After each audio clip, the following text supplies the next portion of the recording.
if the music's going to play and I know when to go, I'll go.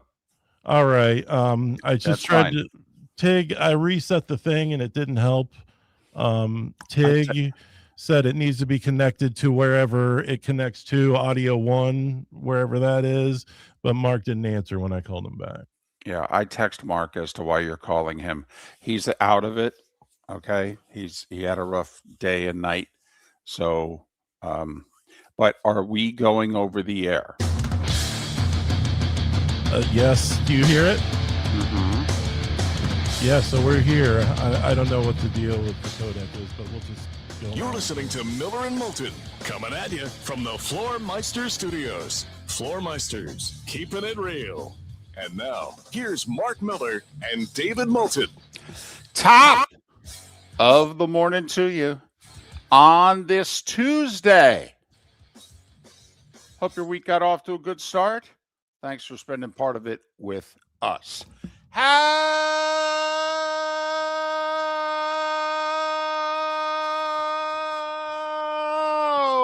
the heck are you, Miller and Moulton? MillerandMoulton.com, Miller_Moulton on X. For those of you joining us in the Twitch and YouTube chat rooms, Mark is not with us today. And I think we all expected that there were going to be good days and bad days. And so Mark is resting. And that's always for the best. It'll be Raj back in our Southwest Florida studios and me at home carrying the day for the next 4 hours. We've got a good show lined up for you. Rob Ellis, check in on the Philly sports scene. Pat Kirwan, his weekly appearance, and Kevin Brockway. How about them Gators? Heck, ranked in the top 15. Appear to be on a roll. People talking about they could seriously contend to repeat.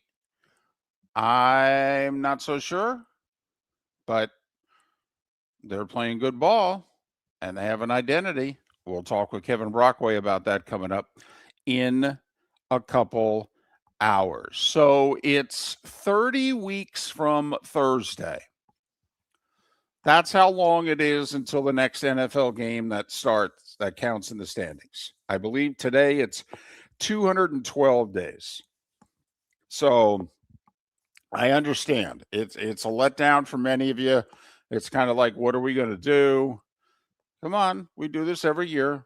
It'll be okay. We'll get through it. College starts a couple weeks earlier than that. So, we're around 200 days away from football that counts in the standings, about 190 if you're going to go week 0, which hopefully will become the norm here, even though it's not my preference. But then again, I prefer starting a week earlier than going till the end of January, even though we're going to do that for the next couple years. So I do just want to say that we are having some equipment issues, and I don't know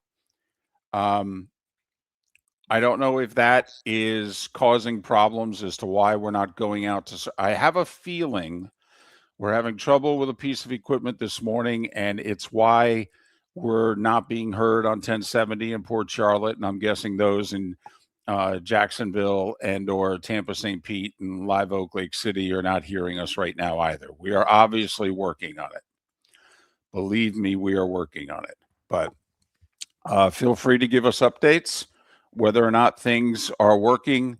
Hopefully the 770 app is working, and we're on in Southwest Florida, and we're certainly on YouTube and on Twitch.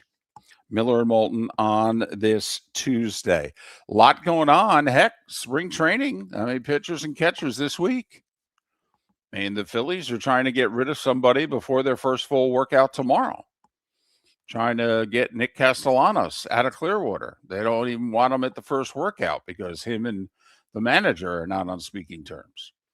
So tough to unload an outfielder on the decline who's streaky at best and who makes $20 million a year, but the Phillies are working on it. We shall see. We shall see. I'm saddened that Mark can't join us today. Not for the obvious reason. I'm surprised that he's been with us as often as he's been with us the last 2 weeks, and that he was with us yesterday. But of all the days, all right, our mixed doubles curling team is curling for the gold today. Can only imagine how excited my co-host is, because you know how he is with curling. So we just touched upon this, just touched upon it yesterday, and I'm curious your thoughts. So give me the long shot that you'd put money on right now to win next year's Super Bowl. I mean, the two teams that played in the Super Bowl were both 60-1 to win it before the season started. Give me the long shot that you'd be willing to put a few shekels on, in which you go, you know, it really wouldn't surprise me if. And mine's the Minnesota Vikings. They're 60-1. The Commanders, the Vikings, the Colts, and the Steelers are the same odds right now that the Seahawks and the Patriots were before the season started. And to me, the Vikings are the team. Think about if they had just made a different decision at quarterback. If they had just kept Sam Darnold. I mean, it's bad enough they let Kirk Cousins go. Well, okay. You know, he wanted to go to Georgia, and he seemingly was kind of hell-bent on leaving and going to the Falcons. Okay. I mean, a year removed from a 13-win season. Okay. But then they stumble upon Sam Darnold. Remember, he wasn't going to be the guy, or if he was going to be a placeholder, and J.J. McCarthy was going to start some point early in his rookie year. And then we all know what happened. JJ got hurt. It was Sam's team, and they won 14 games.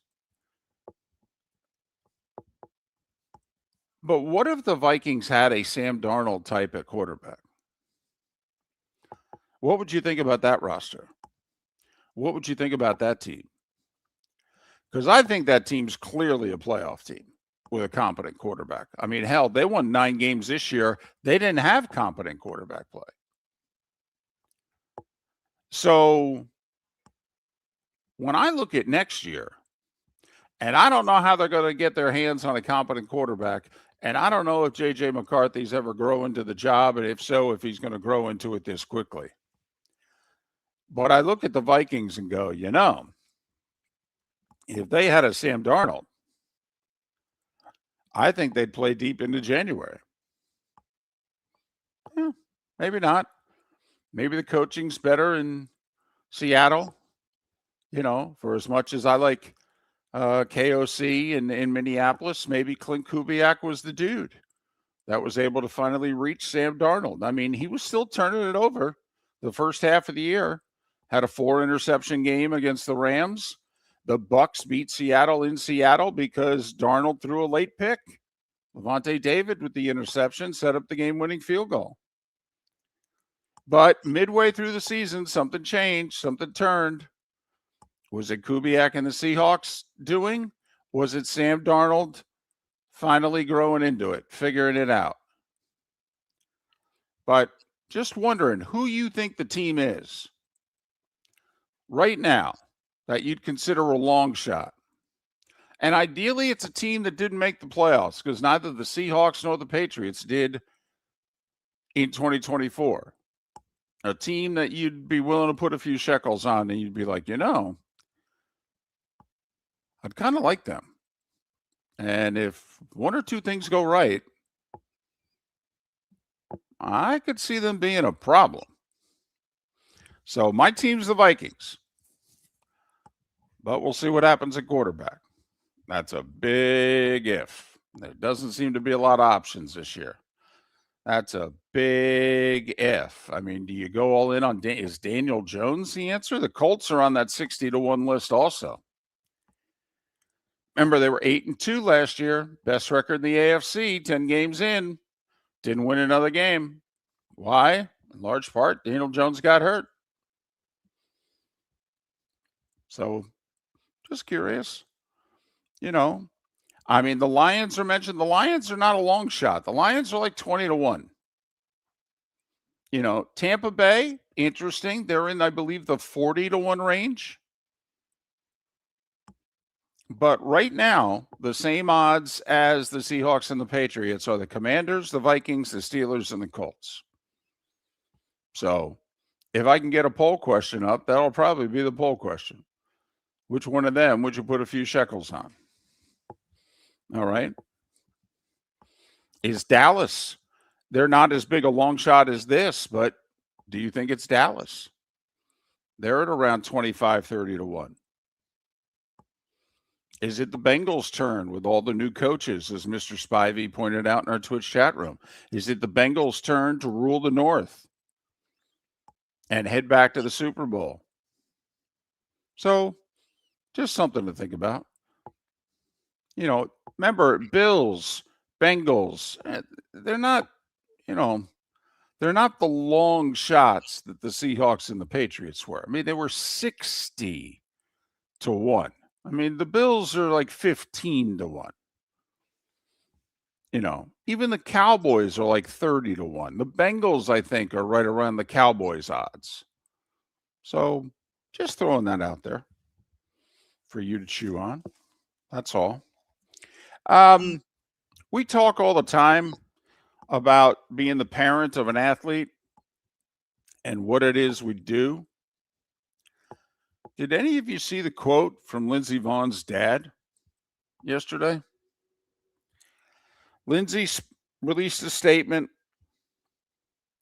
talked about what happened, and I will say I saw a still photo of which I didn't realize when she crashed that I didn't know what happened. But she did. She hooked her right arm inside the gate. And so she said, I was like 5-6 inches off my line. And instead of brushing the gate, I got my arm inside the gate. And obviously that threw me. And then we know what happened. So apparently she has a complex tibia fracture for a left leg. Going to need multiple surgeries just to fix that. That doesn't include the left ACL that's going to need to be fully repaired.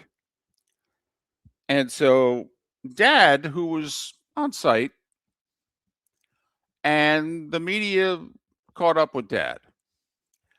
And Dad said, yeah, if I have anything to say about it, she's done. To me, she's done. We're done. There's no need to keep doing this. But I love how he said, if I have anything to say about it, because his little girl is 41. And obviously she can make up her own mind. But while there was a tremendous appetite for this comeback after 5 years away, and she was having success, winning races and qualified for the Olympics and all that, and remarkably, in her practice run, she had the third fastest time. So, heading into the crash, there was still hope that she was going to kick butt. But I thought that was an interesting quote from Dad. If it's up to me, she's done. American Paint Supplies is your one-stop shop for all your coating needs and has been for 30 years. American Paint Supplies is also your #1 Festool dealer in Southwest Florida. If you are a builder, cabinet maker, painter, or power tool enthusiast, Festool craftsmanship can be found at American Paint Supplies. Celebrating 30 years of service, and Festool is celebrating 100 years of excellence. Come to American Paint Supply for a perfect pairing of service and expertise on 6100 Shirley Street, Naples, off of Pine Ridge, or online at AmericanPaintSupplies.net. Let's talk the big differences between Floor Meisters and the big box store that sells flooring. Floor Meisters is family owned. They do flooring, not doors, nuts and bolts, or weed killer. They specialize in it. They know it. Floor Meisters backs their installer. So if there's ever an issue, good chance the boss, TJ, will come out and make it right. Floor Meisters prices beat the box stores every day of the week. When you think flooring, think Floor Meisters in Naples. FloorMeisters.com. Real people, real prices, real quality selection. The Floormeisters, just keeping it real. Your roof is your home's first line of defense. At Pelican Roofing of Florida, Ronnie, John, and their team bring years of experience to protect what matters most, your family and your business. From residential repairs to large-scale commercial roofing, we deliver honest work, fair pricing, and quality you can trust. An upgrade on your roof can lower your insurance costs. Don't wait for a leak to turn into a disaster. Call the experts at Pelican Roofing today. 1-866-9-PELICAN. That's 1-866-9-PELICAN. Online at pelicanroofingcompany.com. CCC 1332512. Think we only fix windows? Think again. Your local Glass Doctor Home and Business does so much more to upgrade your home. We custom build stunning shower and bath enclosures, install sleek glass doors and windows, and can bring fresh life to foggy or cracked panes. Need a glass tabletop or a statement mirror? Yep, we do that too. If it's glass and it's in your home, we're the team to call. Call the Glass Doctor, we fix your pains. Oh, yeah. This is Miller and Moulton.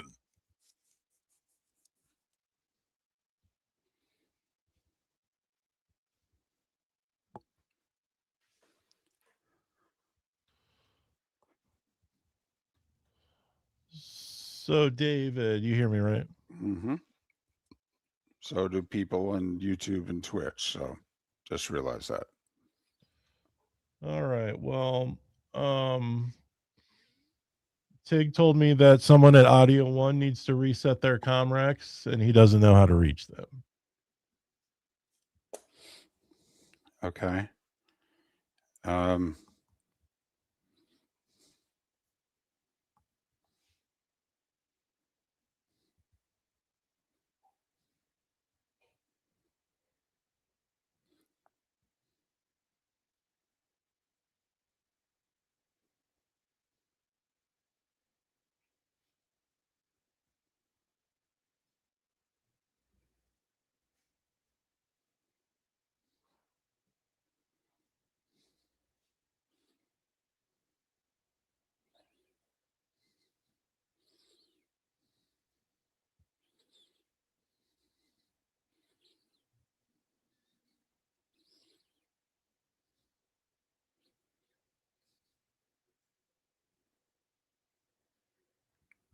All right. I just reached out to Gentry. He knows the Audio One people. Hopefully he'll contact them. Does this mean, but this means, by the way, none of the affiliates are getting us, right? That seems to be the case. God damn.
You're listening to Miller and Moulton.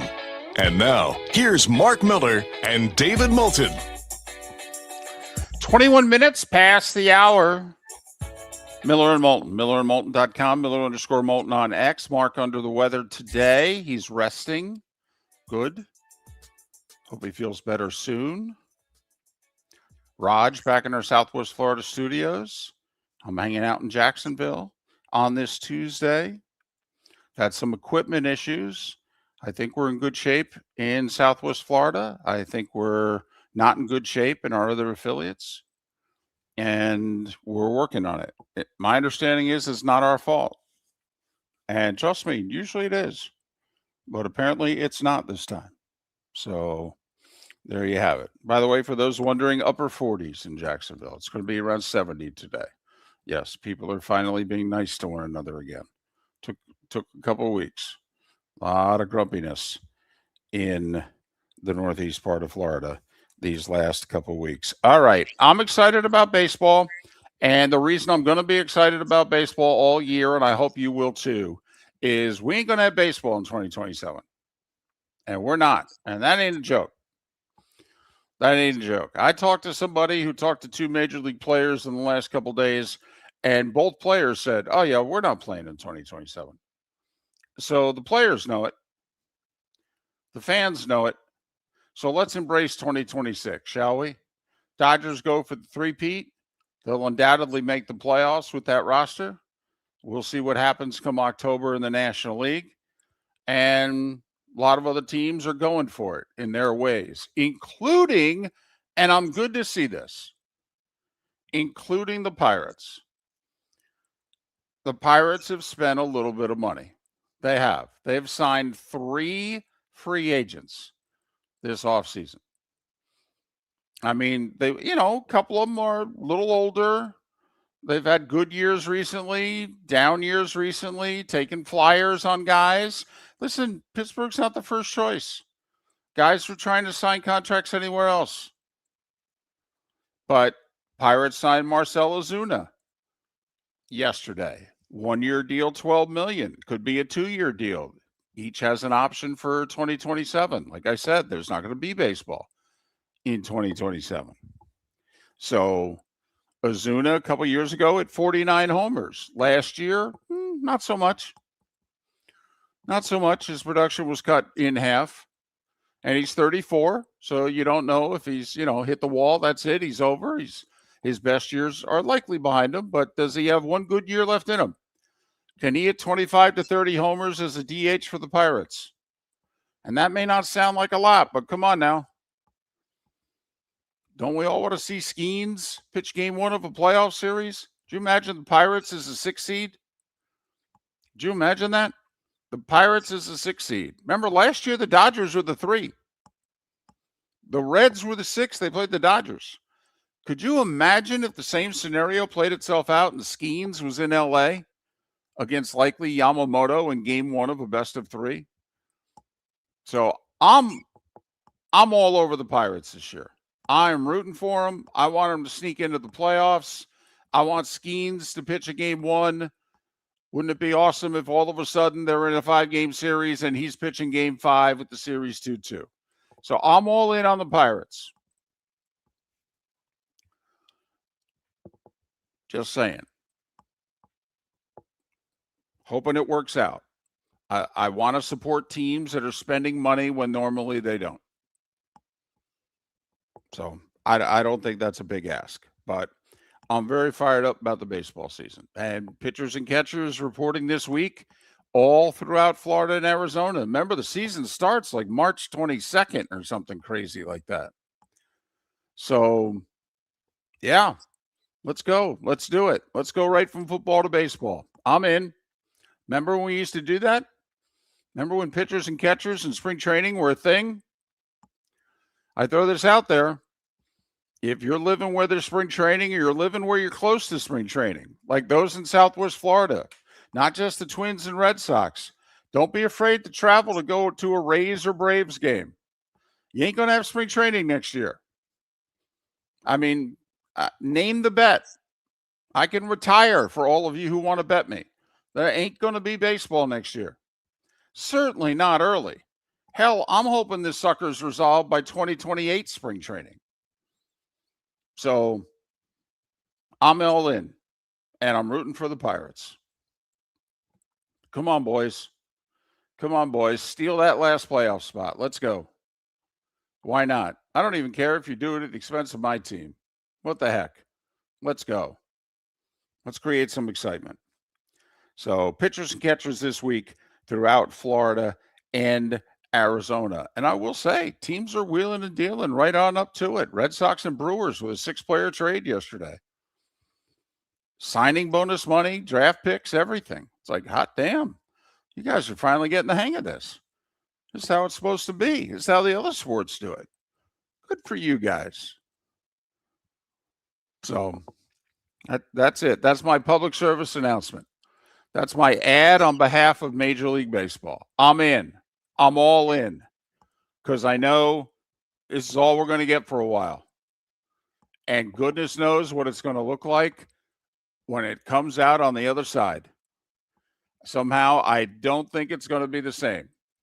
Now, we've had long work stoppages where it was. I mean, nothing changed in 94.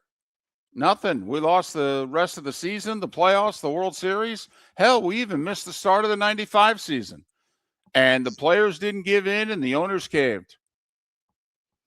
And not only the owners caved, some of the owners who were the biggest hawks, as soon as it settled, they went out and spent obscene money that had never been spent before. Remember Jerry Reinsdorf leading the strike, and then as soon as it was over, he signed Albert Bell to what was like $11 million a year at the time, which people were just, mouths agape. So there you have it. That's my public service announcement. I'm going from football to baseball, and I'm all in. I'm all in. Now, I'm a hockey dude, and my team's got a real shot to go to the finals this year in the NBA. So, I'm going to be all in other sports too. But just to let you know, this is the baseball hour. I'm going to be all in on baseball this year. And I have a feeling Mr. Miller's going to be as well, if for no other reason than the first half of the baseball season, he's going to be stuck. And he's not going to have a lot of options. And, oh, by the way, his top 2 starters on his favorite team are making $70 million. And he thinks maybe they can steal an appearance in the World Series. So, we do football 24/7, 365, but get ready. You're going to get 6 to 8 hard months of baseball. If for no other reason, then there ain't going to be no baseball to talk about for about 18 months. So you might as well. All right. 21,000 is the text line, the Twitch and YouTube chat rooms. All right. Feel free to tell us what's on your mind. Coming up, the starting 5. Then Rob Ellis, Pat Kirwan, Kevin Brockway. A lot of good discussion on the show today. Mark under the weather today. He's resting. That's a good thing. So you're not going to see it. At least that's what I've been told. Mark has said there may be times where I just jump back into the show at around 8:30. Oh, okay. It's not my expectation today that he's resting.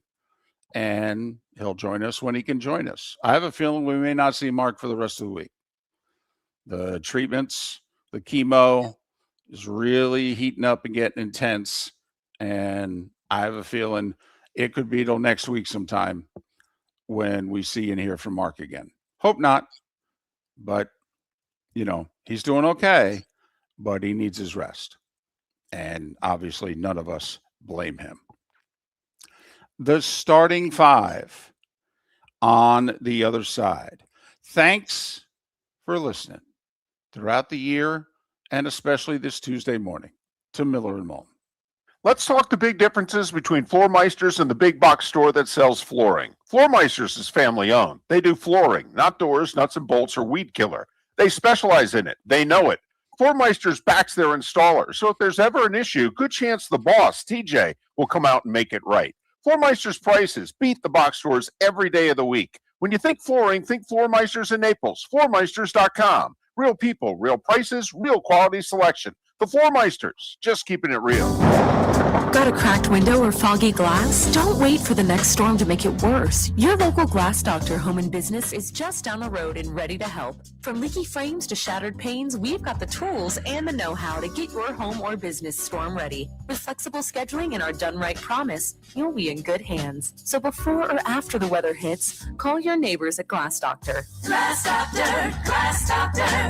Call the Glass Doctor, we fix your pains. Oh, yeah. Your roof is your home's first line of defense. At Pelican Roofing of Florida, Ronnie John and their team bring years of experience to protect what matters most, your family and your business. From residential repairs to large-scale commercial roofing, we deliver honest work, fair pricing, and quality you can trust. An upgrade on your roof can lower your insurance costs. Don't wait for a leak to turn into a disaster. Call the experts at Pelican Roofing today. 1-866-9-PELICAN. That's 1-866-9-PELICAN. Online at PelicanRoofingCompany.com. CCC 1332512.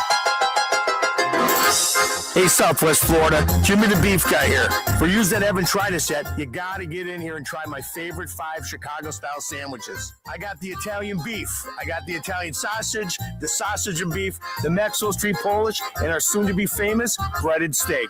Call us at either one of our locations in Bonita Springs and Fort Myers. And guys, when you're at the counter, don't call it gardenia. It's pronounced jardiniere. This is Miller and Moulton.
Well, DC, the fact that Kansas was able to beat Arizona without their best player, I mean, that's something.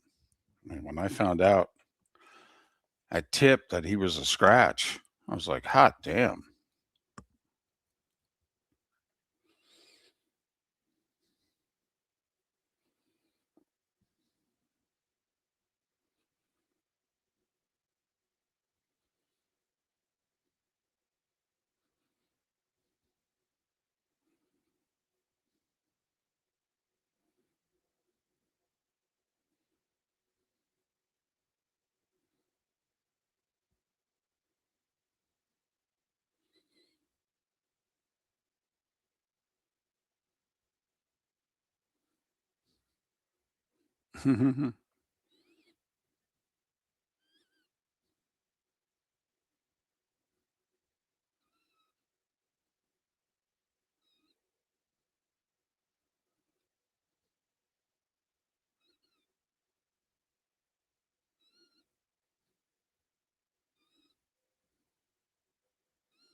Feeney let him. Feeney let him. Mm-hmm.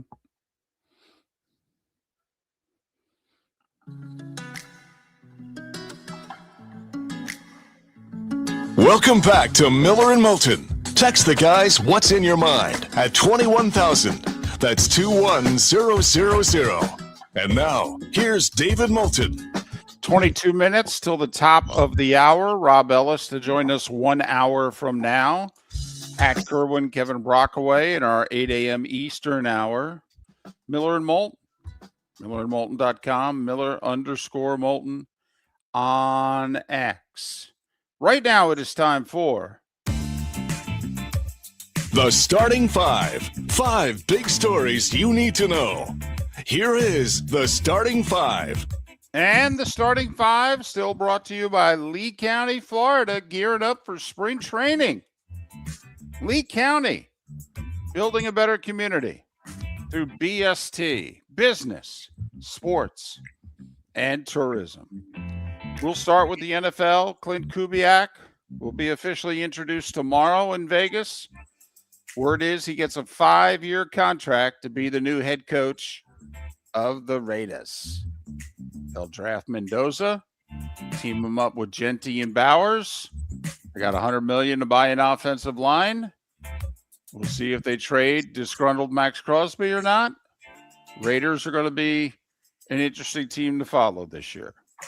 Browns tight end David Njoku confirms he's leaving in free agency. He wasn't traded at the deadline. He said, yeah, I'm not going anywhere. Well, new coach, I guess he's talked to everybody, and now he realizes, yeah, my future's not in Cleveland. So the 29-year-old, who's second on every tight end list in Cleveland behind Ozzie Newsome, he'll be a free agent at the age of 29. 49ers defensive lineman Keon White. He was traded from the Patriots to the Niners in October. Keon went to the Super Bowl, watched his former team lose, and was out Sunday night, Monday morning, and got shot, fortunately, in the ankle. Surgery. They say he's going to be fine. It's the second Niners player in the last 18 months to be shot. Remember, Ricky Pearsall got shot, for goodness sakes. Adam Gase, remember him? He's been out of the league for 5 years after the Jets fired him as head coach. Adam Gase back in the NFL thanks to Jim Harbaugh. The LA Chargers hired him to assist them with their passing game. Remember 10 years ago, he was the hot assistant? He was the Ben Johnson of an offseason. He was. Don't laugh. Look it up. When the Dolphins got him, it was considered a thing, a coup. They did go to the playoffs once.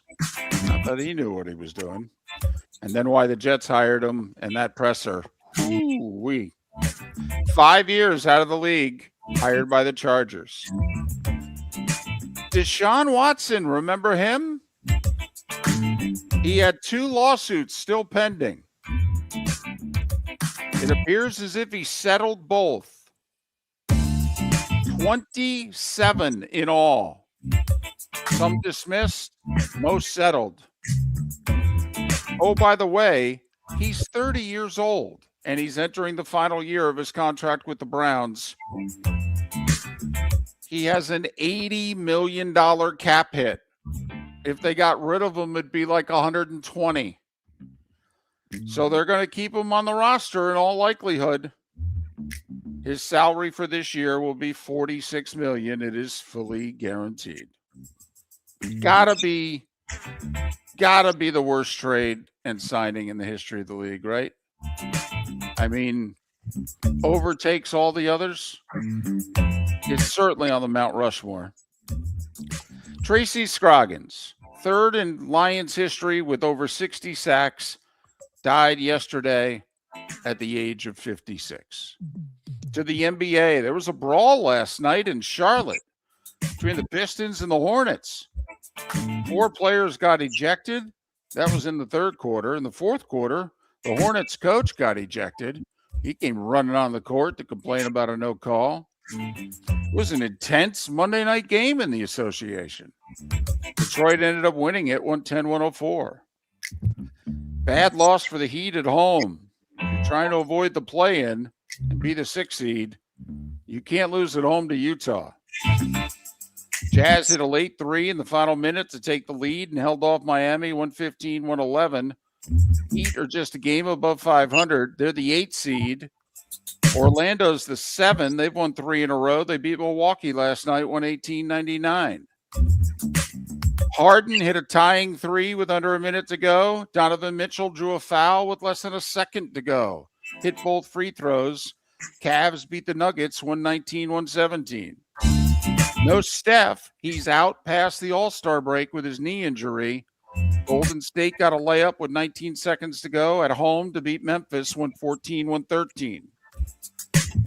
Imagine you've got tickets in Los Angeles for OKC and the Lakers. Huh? Pretty cool, right? No SGA, no Luka. OKC beat LA, pulled away in the fourth, 119-110. AE with 30 for the T-Wolves. They beat Atlanta 138-116. The Sixers lost in Portland. They're a game and a half ahead of Orlando for the 6th seed. Portland won 135-118. Chicago has fallen out of the play-in. The Hornets have caught them and passed them. And the Bulls lost in Brooklyn last night. Ouch. 123-115. Nick Clarkson, 28 points, 10 rebounds. And the Sacramento Kings are the worst team in the league, and New Orleans is like the 3rd worst team, and New Orleans beat them by 26. Wow. And New Orleans doesn't have their first-round pick. Atlanta has it in their place. College hoop. So at tip-off, we found out that Kansas's best player, the favorite right now to go first overall in the draft, Darren Peterson, was sick. He tried to go in warm-ups, but he's going to miss the game. Well, how is Kansas going to beat unbeaten Arizona without Darren Peterson? They hung around. Flory Badungo with 23 points, 10 rebounds. Jayhawks late beat Arizona 82-78. The Wildcats 23-1 now on the season. In the Battle of the Patinos, Dad beat Son in overtime 87-82. St. John's their 10th straight win. Patino passes Roy Williams. He's 3rd all time on the wins list. 87-82, St. John's over Xavier. Mikael Brown set an ACC freshman record. Cooper Flagg had 42 in a game last year. Brown with 45 last night. 24th ranked Louisville over NC State 118-77. Ouch. And North Alabama played for the ASUN title last year. They're in last place this year. Blew an 8-point halftime lead and lost at home to Central Arkansas, 72-65. Central Arkansas and Austin Peay are the top 2 teams in the league. Baseball. Mentioned a couple earlier. Pirates signed DH Marcell Ozuna, 1 year, $12 million. Good for him and them. Boston and Milwaukee. They put a 6-player trade together yesterday. Boston gets Brewers third baseman Caleb Durbin. He's got 5 more years before he's a free agent.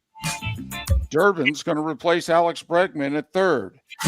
In the trade, however, the Red Sox dealt a top left-handed pitching prospect that they had acquired from San Francisco in the Devers deal. In fact, Boston only has 1 player left from the Devers deal, and that was 8 months ago. Major League Baseball announced they're not only going to produce the Tigers games, they're also going to produce and distribute Red Wings games going forward because the Tigers own them and They said, well, if you're doing one, can you do the other? Baseball said, yeah, I guess. Baseball now responsible for 14 of the team's games producing and distributing. Braves have indicated they're going to form their own network. They only got about 6 weeks. And the Angels are still on the fence. Most people expect Major League Baseball to be producing and distributing the Angels games as well. The Rays with a signing yesterday. 35-year-old right-handed starter Nick Martinez. He won 11 games with the Reds last year. They signed him to a 1-year, $13 million deal. It's a lot of money for the Rays. And the Phillies have announced that they're trying to trade Nick Castellanos by tomorrow. Because pitchers and catchers report tomorrow, and anybody else can show up as well, and they don't want them around. Castellanos has 1 year left at $20 million on a long-term deal. To the Olympics, the U.S. in mixed doubles curling with a stunner in the semis. They beat the host nation, Italy, 9-8. The USA is in the finals against, I believe, England later today. U.S. women's hockey remains unbeaten. They beat Switzerland 5-0. They're scheduled to play Canada. It's a round-robin game. It'll just determine seeding. But these are clearly the top two teams in the world, the U.S. and Canada in women's hockey later today. Michaela Schifrin, she's skiing in 3 events this Olympics. She skied in 6 of them last Olympics, didn't go home with a medal. Because of it, that's why she's only going to ski in 3 events this time around. Her first event is later today. And Lindsey Vonn, turns out her right arm hooked the gate, which sent her flying, and fractured her tibia, a complex fracture. She's already had 2 surgeries. She's going to need more. Vaughn's dad says, quote, if it's up to me and I have anything to say about it, she's done, unquote. Vaughn hasn't retired yet, but everybody around her wants her to after that crash, and the crash a week and a half earlier. She's 41. And at 10 minutes before the hour, that was the starting 5. 5 big stories you need to know here on Miller and Moulton. Brought to you by Lee County, Florida. Building a better community through that tried and true method of BST, business, sports, and tourism. So there, spring training getting underway this week. Games by the end of the month. Let's go. Let's go. Braves, Rays, throughout the state as well. All those teams in the Tampa St. Pete area. Enjoy it. No baseball next year.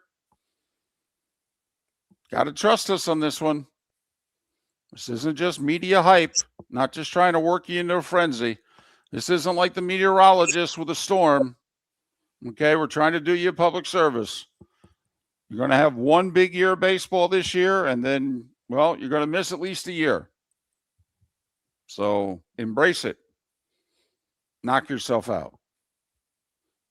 Miller and Moulton. Rob Ellis coming up in about 45 minutes. We'll talk to him about the Philly sports scene, the Phillies and the Castellanos story. Also, the unsettled coaching staff in Philadelphia. Stoutland walks away, unhappy with Sirianni. Word is Fangio could as well. Uh-oh. Ruh-roh. We'll talk to Rob Ellis about what's going on in the city of brotherly love. Pat Kirwan to put his bow on Super Bowl 60 and to also look ahead. He's already diving into free agency. Yesterday, he was looking at the players on offense. Today, I know he's digging into the players on defense. Pat's already moving on. We'll have him on the show coming up at the top of the 8 o'clock hour. And In some rankings, the Gators are in the top 10. Not like AP or coaches or what have you, but, in terms of how good of a team are they? There are some that feel that the Gators are a top 10 team in the country. They're currently ranked 14th. Kevin Brockway covers the Gators. He was there for the Natty last year. He was there for their back-to-back 20 years ago. He knows what great Gator teams look like. Is this turning into one of them? Kevin Brockway to join us in our 8 o'clock hour as well. So a nice little show lined up for you. Feel free to chime in, whether it be on the text line at 21,000 or in the chat room, both Twitch and YouTube. And I'll get your comments and comment accordingly. Thanks so much for waking up with us. Thanks for being with us on this Monday. No Mark today. He's resting. All right. He's doing okay, but he needs the rest. And I think we all can understand that. Miller and Moulton. Get ready, Southwest Florida. The Southwest Florida Ag Expo is back. Now's the time to save big with the Mega Pass. Your all-in-one ticket to the fun, one low price. Get you one-day admission and unlimited midway rides. Mega Passes available online through February 26th at swflagexpo.com. Don't wait. Grab yours. Get ready for roots, rides, and real fun. Lee County, building a better community through business, sports, and tourism. Mark Miller for Sleep Treatment Direct. They are helping me with sleep apnea. And by helping me, I mean curing me. No more CPAP machine. No more snoring. No more tossing. No more waking up exhausted. Their expert team got me the right treatment, fast and hassle-free. If you want to feel energized and get rid of your snoring, call Sleep Treatment Direct today. 444-1741. That's 239-444-1741. Sleep Treatment Direct. Sleep safe and sound. At the Diamond District, we've built our inventory since day one. We never pass on beautiful jewelry. For years, we've chosen exceptional diamonds and fine jewelry. And when you buy with love for 2 decades, your vault fills with extraordinary jewelry. That's why we're emptying the vault now through Valentine's Day. Enjoy rare pricing on jewelry chosen to celebrate love, connection, and commitment. Will you be mine? Starts with diamonds from the Diamond District. Hablamos Espanol. Visit Jason and Todd at the Diamond District. American Paint Supplies is your one-stop shop for all your coating needs and has been for 30 years. American Paint Supplies is also your #1 Festool dealer in Southwest Florida. If you are a builder, cabinet maker, painter, or power tool enthusiast, Festool craftsmanship can be found at American Paint Supplies. Celebrating 30 years of service, and Festool is celebrating 100 years of excellence. Come to American Paint Supply for a perfect pairing of service and expertise on 6100 Shirley Street, Naples, off of Pine Ridge, or online at AmericanPaintSupplies.net. Cape Coral Police Department is growing, and they want you to be a part of it. They're hiring new officers. Starting pay is between $74,000 and $90,000, depending on your experience. And with a $10,000 hiring bonus, you could be making $100,000. Enjoy paid holidays, off-duty details, plenty of OT opportunities. They're also hiring dispatchers and professional staff. So go to CapeCops.com. CapeCops.com. Be brave, be best, be Cape. Your roof is your home's first line of defense. At Pelican Roofing of Florida, Ronnie John and their team bring years of experience to protect what matters most, your family and your business. From residential repairs to large-scale commercial roofing, we deliver honest work, fair pricing, and quality you can trust. An upgrade on your roof can lower your insurance costs. Don't wait for a leak to turn into a disaster. Call the experts at Pelican Roofing today. 1-866-9-PELICAN. That's 1-866-9-PELICAN. Online at PelicanRoofingCompany.com. CCC 13325. This is Miller and Moulton.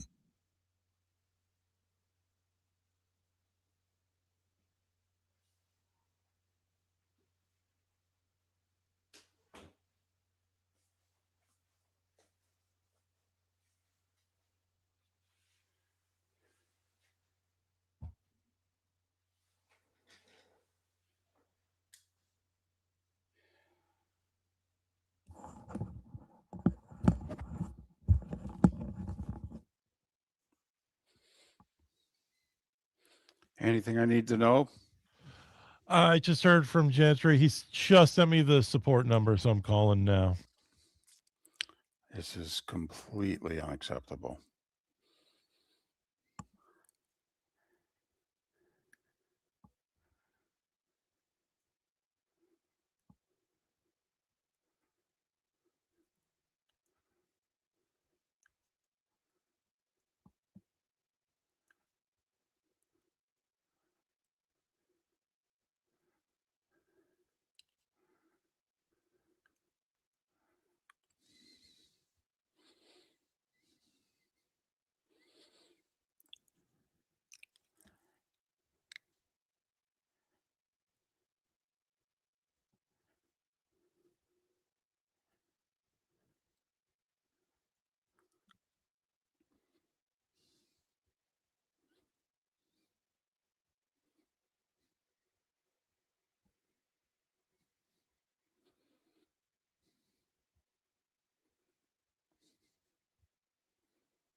You're listening to Miller and Moulton, coming at you from the Floor Meister Studios. Floor Meisters, keeping it real.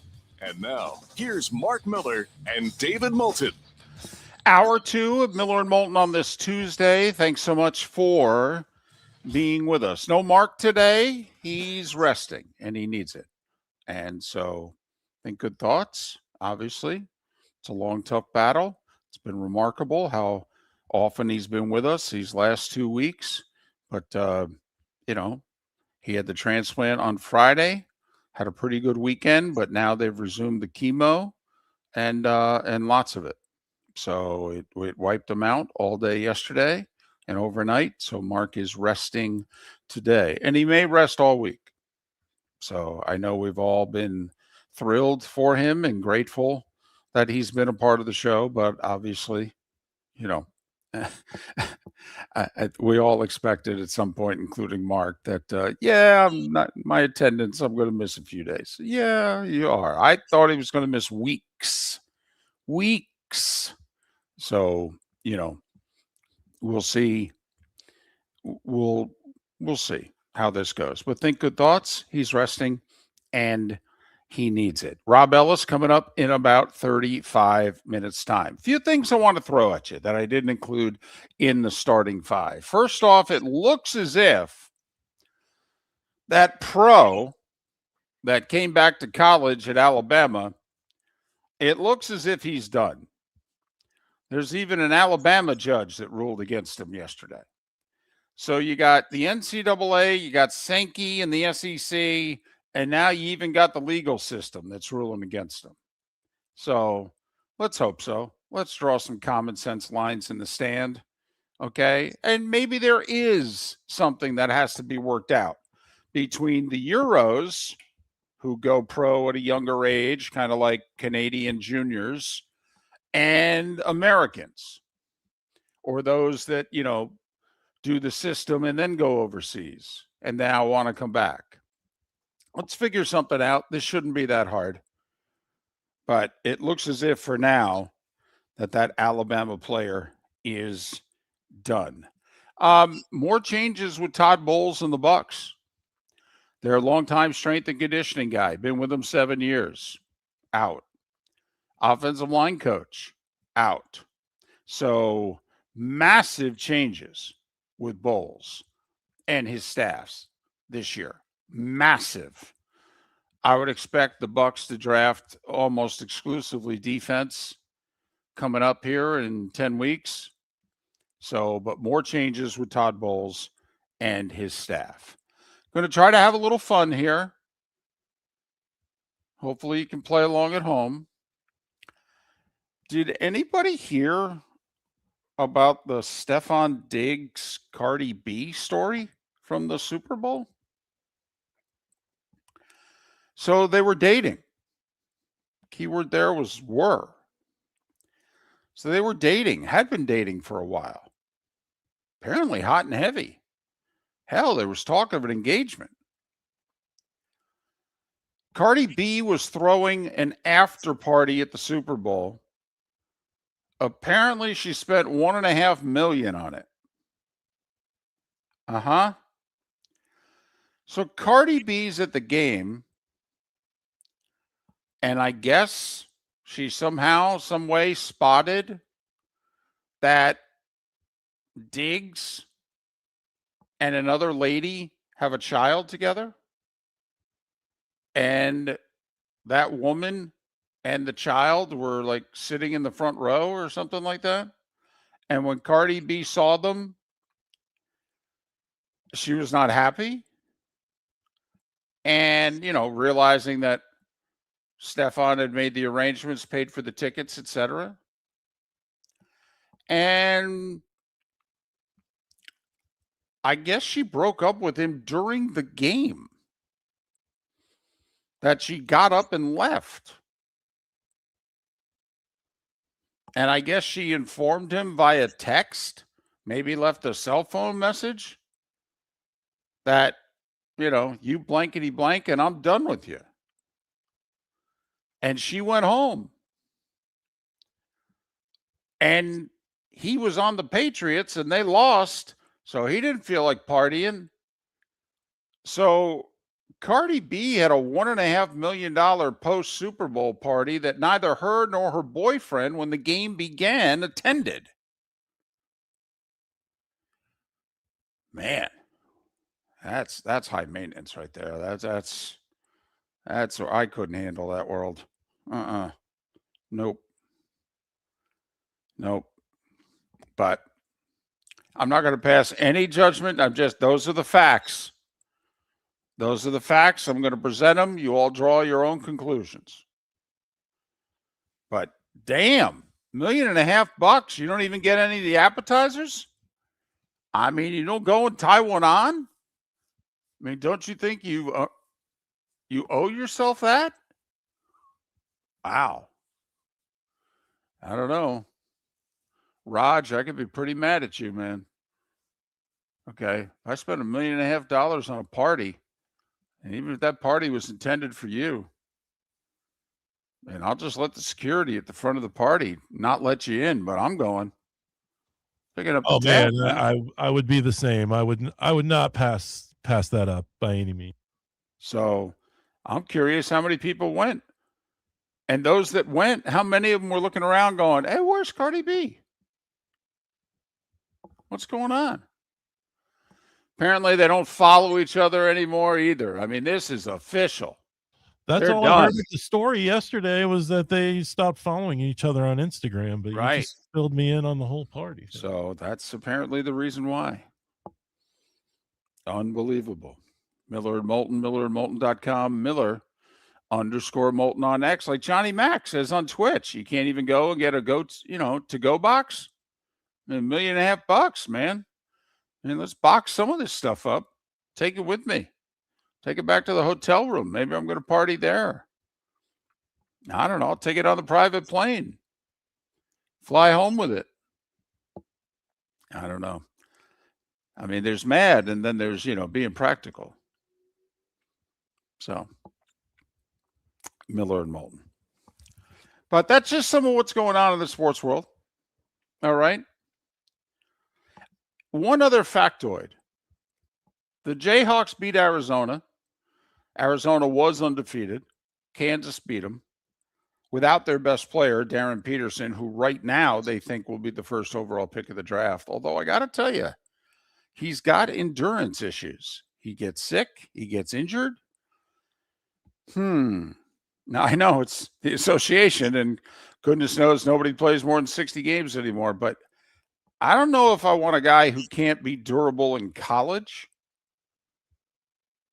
Do I really trust him to be the guy for us at the next level?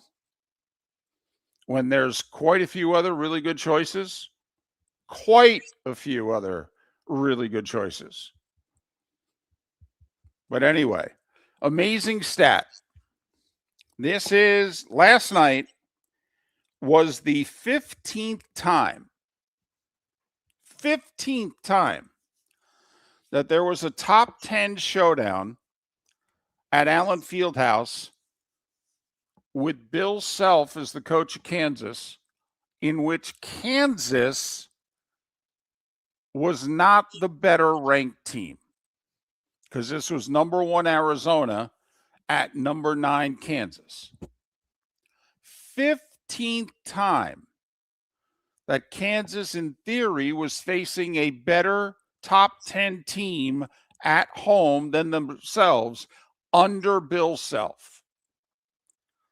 Bill Self and Kansas's record in those 15 games is 15-0.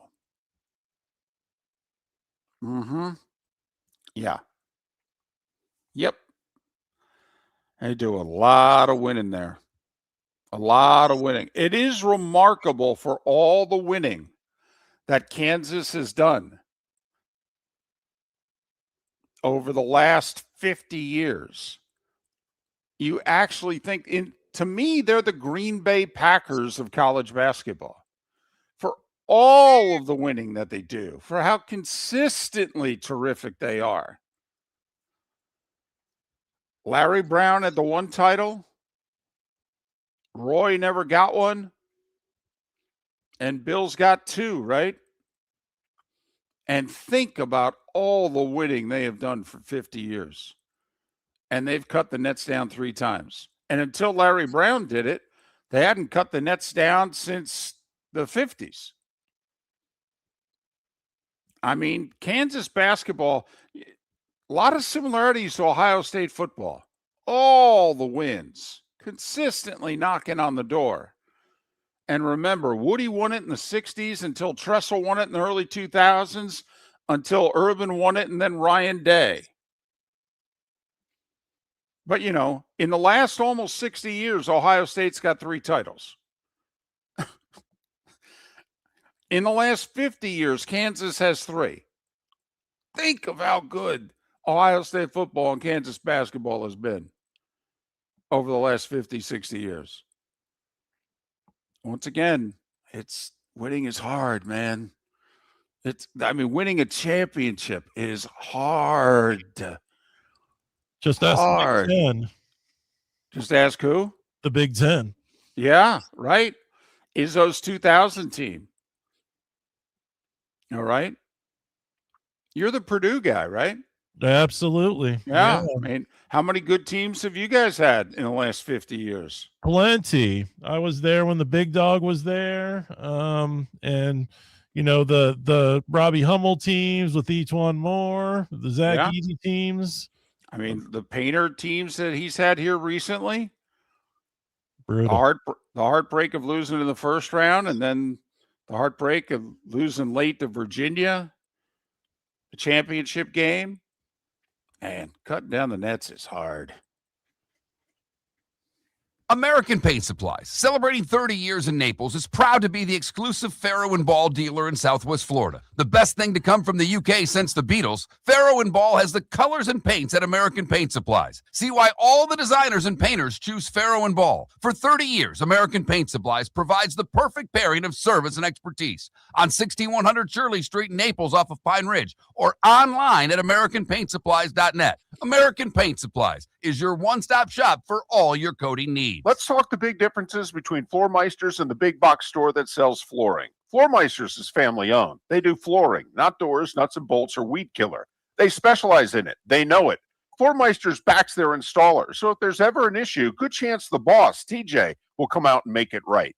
Floormeisters prices beat the box stores every day of the week. When you think flooring, think Floormeisters in Naples. Floormeisters.com. Real people, real prices, real quality selection. The Floormeisters, just keeping it real. Your roof is your home's first line of defense. At Pelican Roofing of Florida, Ronnie, John, and their team bring years of experience to protect what matters most, your family and your business. From residential repairs to large-scale commercial roofing, we deliver honest work, fair pricing, and quality you can trust. An upgrade on your roof can lower your insurance costs. Don't wait for a leak to turn into a disaster. Call the experts at Pelican Roofing today. 1-866-9-PELICAN. That's 1-866-9-PELICAN. Online at PelicanRoofingCompany.com. CCC 1332512. Think we only fix windows? Think again.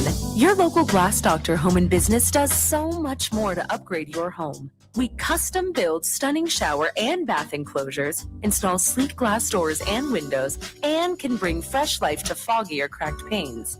Need a glass tabletop or a statement mirror? Yep, we do that too. If it's glass and it's in your home, we're the team to call. Call the Glass Doctor, we fix your pains. Oh, yeah. This is Miller and Moulton.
Number to follow there, David. Yes. Thank you.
You're listening to Miller and Moulton. And now, here's Mark Miller and David Moulton.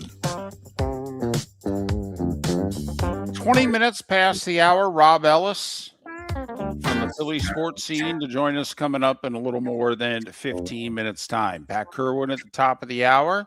Talk a little Gator Hoops next hour with Kevin Brockway as well. Miller and Moulton, millerandmoulton.com, Miller_Moulton on X. No Mark Miller today. He's resting. Okay, after a whole lot of chemo yesterday, after the bone marrow transplant. So Mark is resting. He needs it. And obviously, we've told him you take months, do what you got to do. But as you know, Mark's been a little stir crazy, and he's been on the show darn near every day here for a week and a half. But Mark is resting this morning.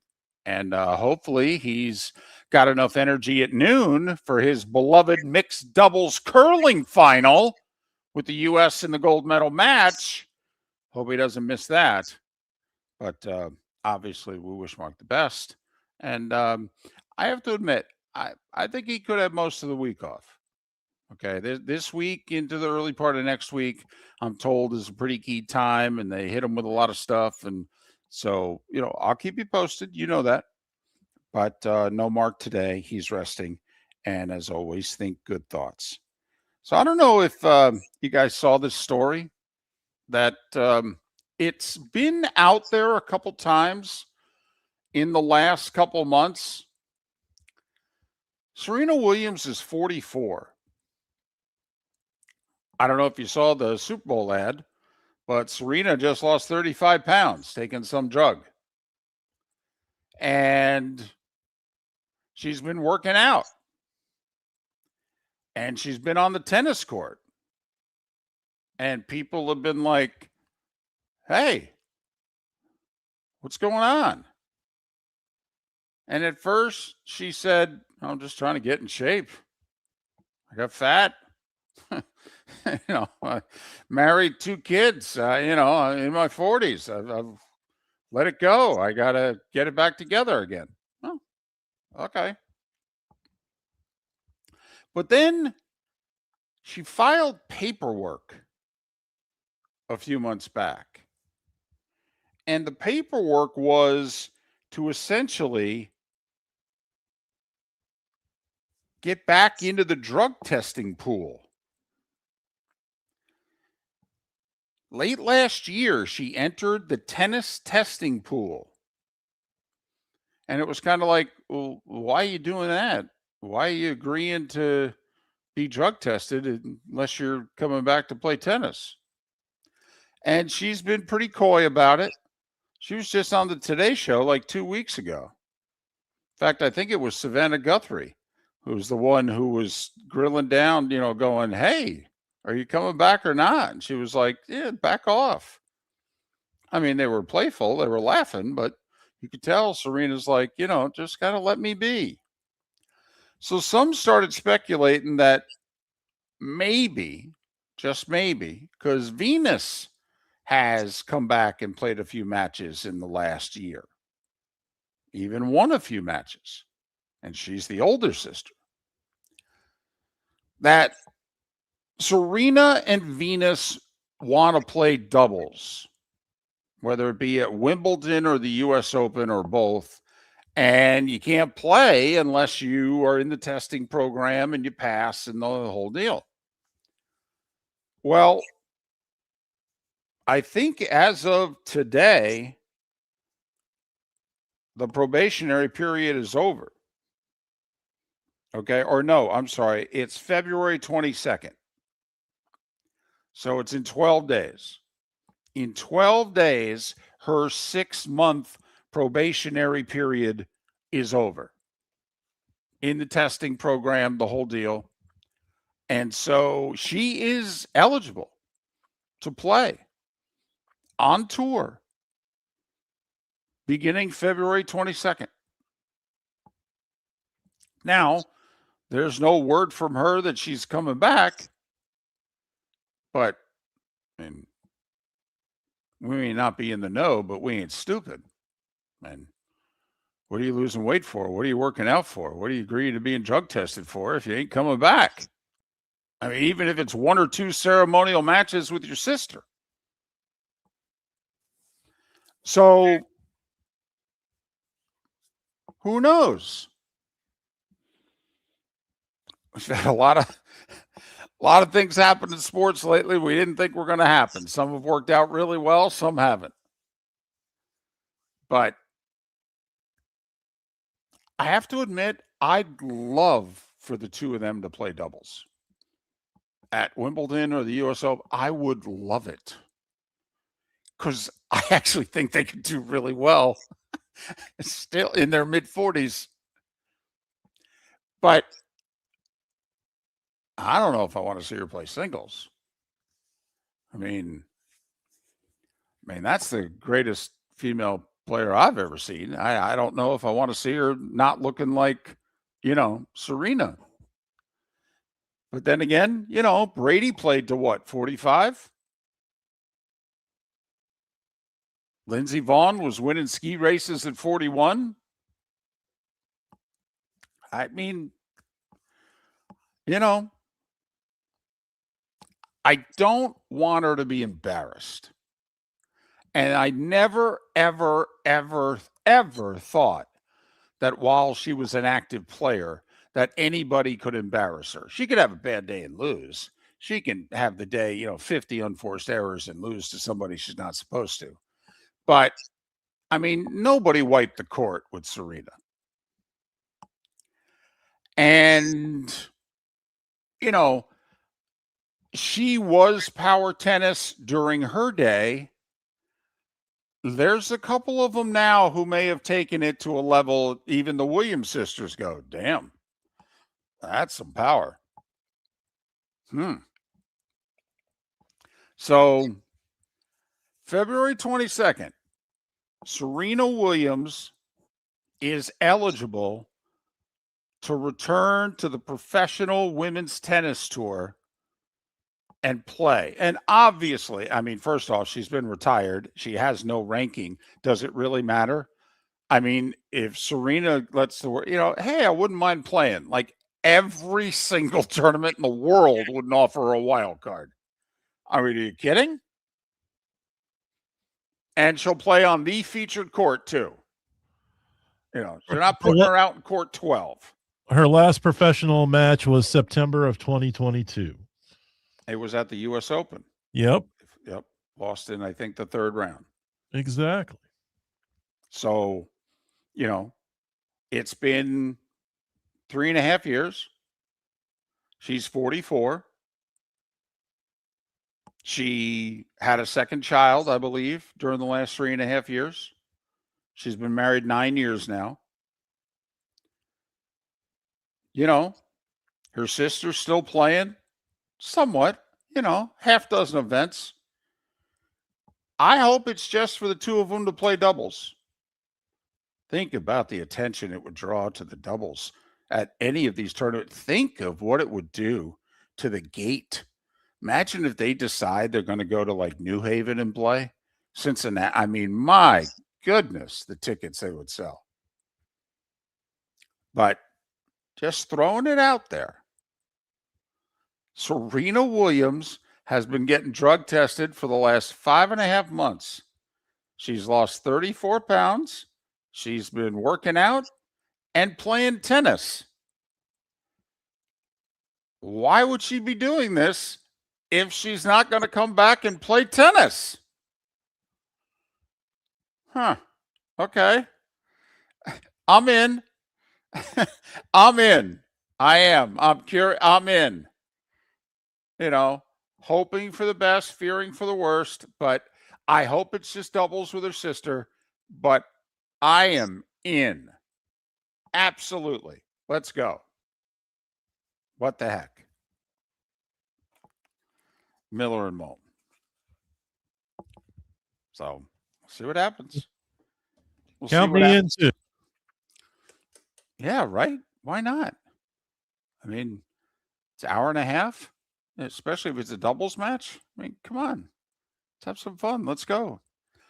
By the way, just one footnote. I had mentioned that more changes to Todd Bowles' staff. The number of new coaches on Todd Bowles' staff is 12. 12 new coaches. Damn. Don't you think this year has to go well, or he ain't going to get a chance to make any staff changes in 2027? I mean, you make this many staff changes. Don't you think they've said behind closed doors, we love you, we ain't getting rid of you? We may in a year. Just so you know. Miller and Moulton. Pat Kirwan at the top of the hour. Kevin Brockway at a little more than an hour to talk Gator hoops. But Rob Ellis, WIP in Philly, one of the good guys. He's next. Your roof is your home's first line of defense. At Pelican Roofing of Florida, Ronnie John and their team bring years of experience to protect what matters most, your family and your business. From residential repairs to large-scale commercial roofing, we deliver honest work, fair pricing, and quality you can trust. An upgrade on your roof can lower your insurance costs. Don't wait for a leak to turn into a disaster. Call the experts at Pelican Roofing today. 1-866-9-PELICAN. That's 1-866-9-PELICAN. Online at pelicanroofingcompany.com. CCC 1332512. Let's talk the big differences between Floor Meisters and the big box store that sells flooring. Floor Meisters is family owned. They do flooring, not doors, nuts and bolts, or weed killer. They specialize in it. They know it. Floor Meisters backs their installer, so if there's ever an issue, good chance the boss, TJ, will come out and make it right. Floor Meisters prices beat the box stores every day of the week. When you think flooring, think Floor Meisters in Naples. Floormeisters.com. Real people, real prices, real quality selection. The Floor Meisters, just keeping it real. American Paint Supplies, celebrating 30 years in Naples, is proud to be the exclusive Farrow & Ball dealer in Southwest Florida. The best thing to come from the UK since the Beatles, Farrow & Ball has the colors and paints at American Paint Supplies. See why all the designers and painters choose Farrow & Ball. For 30 years, American Paint Supplies provides the perfect pairing of service and expertise. On 6100 Shirley Street in Naples off of Pine Ridge, or online at AmericanPaintSupplies.net. American Paint Supplies is your one-stop shop for all your coating needs. The Cape Coral Police Department is growing, and they want you to be a part of it. They're hiring new officers. Starting pay is between $74,000 and $90,000, depending on your experience. And with a $10,000 hiring bonus, you could be making $100,000.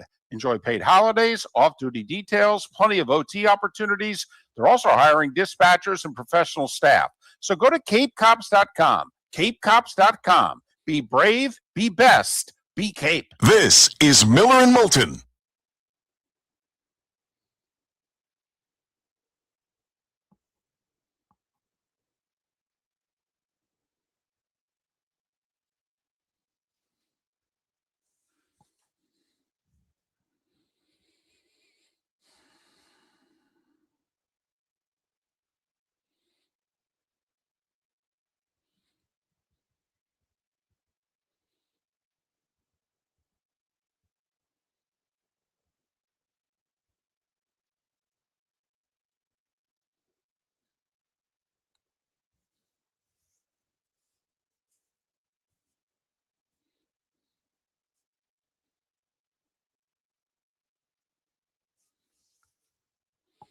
Rob is going to join us. All three guests are hooking in themselves. So you don't have to do a thing after You didn't need me to send that reminder, did you? No, I text him and I send all the guests the links. And then I text them during the show and say, hey, did you get it? If so, we'll see you. Sonny, I don't know if Tiger's going to play this year. I mean, he keeps telling everybody that he's got real issues and he's a long way away from playing a competitive round. We'll see.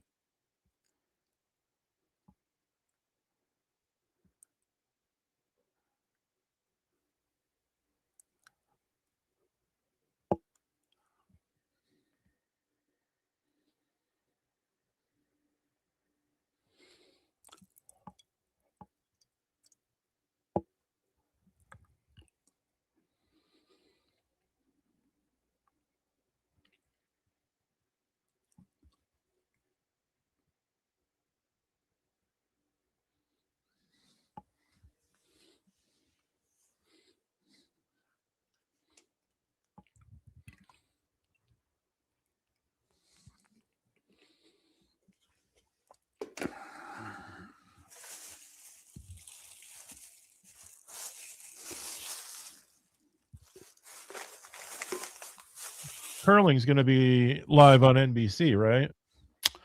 At noon? Yeah, I'm guessing, right? Not sure. I know there's a few people in the chat room that are fired up for it.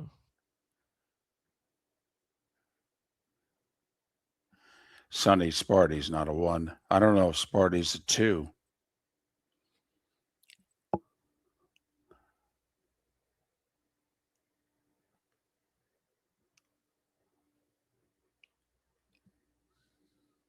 I think Houston might be the other one right now, right? Or UConn. Yeah, I would think it's UConn right now.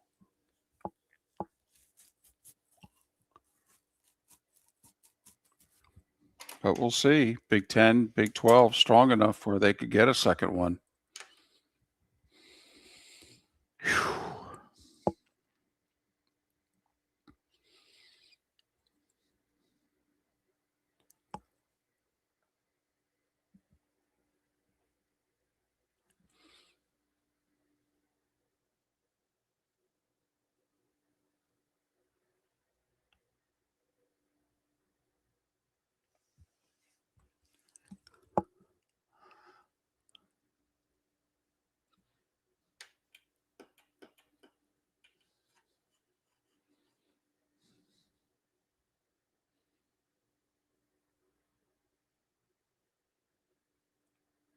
Raj, if I go like this, then you need to call him.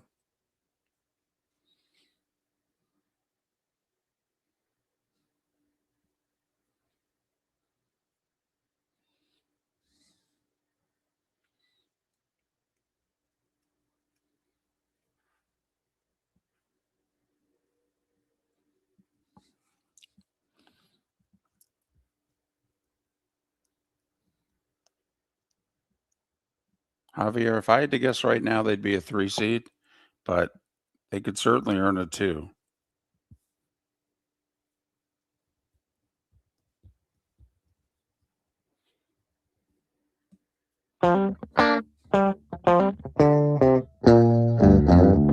You're listening to Miller and Moulton. And now, here's Mark Miller and David Moulton. 22 minutes till the top of the hour. Pat Kirwan will join us then to put Super Bowl 60 to bed and begin to look ahead, as he's already doing, to NFL free agency. Heck, the Combine, I think, is at the end of the month. Kevin Brockway, an hour from now. So are the Gators rounding into form as a championship contender? They're up at the top 15 in the rankings, probably a 4 seed right now. We'll talk to Kevin Brockway about the Gators in an hour. Rob Ellis is kind enough to join us right now. WIP in Philly. He's part of the Eagles radio network. He's a jack of all trades. What's this Bet Parks thing that I've noticed you've gotten into in the last 6 months? This is what, a Jersey, PA, Michigan, Maryland betting service? Yeah, first of all, David, good to see you, man, and my best to your partner. Please, prayers up for sure. And Raj, what's up, man? A lot of things. I basically about 4 days a week, David. I'm giving out at least one pick every day, mostly concentrated on the NFL, Major League Baseball, or basketball. Frankly, I start throwing hockey picks out there. We may be time to. Right. You're chasing. Hang it up. You're letting us know right now. If you go down certain roads, you're chasing. Got it.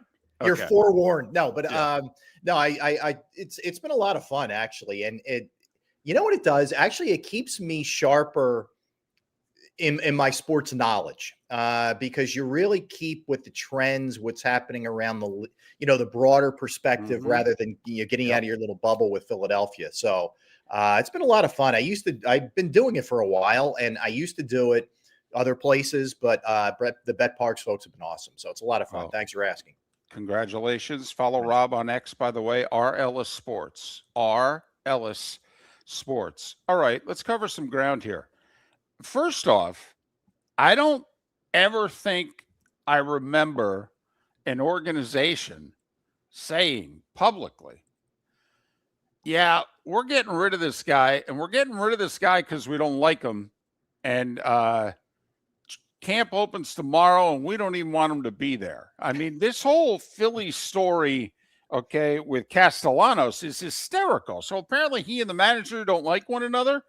I mean, is that reason enough to get rid of him? I mean, trying to unload the $20 million salary for a guy that's declining and inconsistent is a reason to get rid of him. But I mean, Rob, just because you and I don't like each other doesn't mean that one of us have to go. It's strange, David, and it leads me to believe there's more to it because Rob Thompson is a very amenable guy. Like, he is very much a player's manager, and he's as Canadian as they get. Okay, like he's not volatile. It's just flat line, right? You wouldn't, looking at him honestly, the Phillies could be up 10 runs or down 10. You'd have no idea. So yeah, he had a blow up last year with Castellanos, and my sense is this went deeper. It wasn't just him screaming at the manager. The one incident specifically. So Castellanos got benched for defensive purposes, which is absolutely the right move. He has no range at all. Okay, no. He's not a right fielder. To his credit, he works hard at it, but he's really a DH masquerading as a right fielder, right? So he gets benched for defensive purposes just because he had the worst metrics in the world. If you go back and look at his defensive metrics, they're terrible. He gets ticked off at that, and he makes a comment to the manager, but what we've heard was it was also like, really, you're sitting me for that guy kind of deal, which doesn't bode well with players when you do that. Don't call a player out. If you have something to say, just say it to the manager. So there was that, but also really all the years that he's been here, he's a mercurial guy. I'll put it that way. He's a strange personality. He's a tough, nut to crack.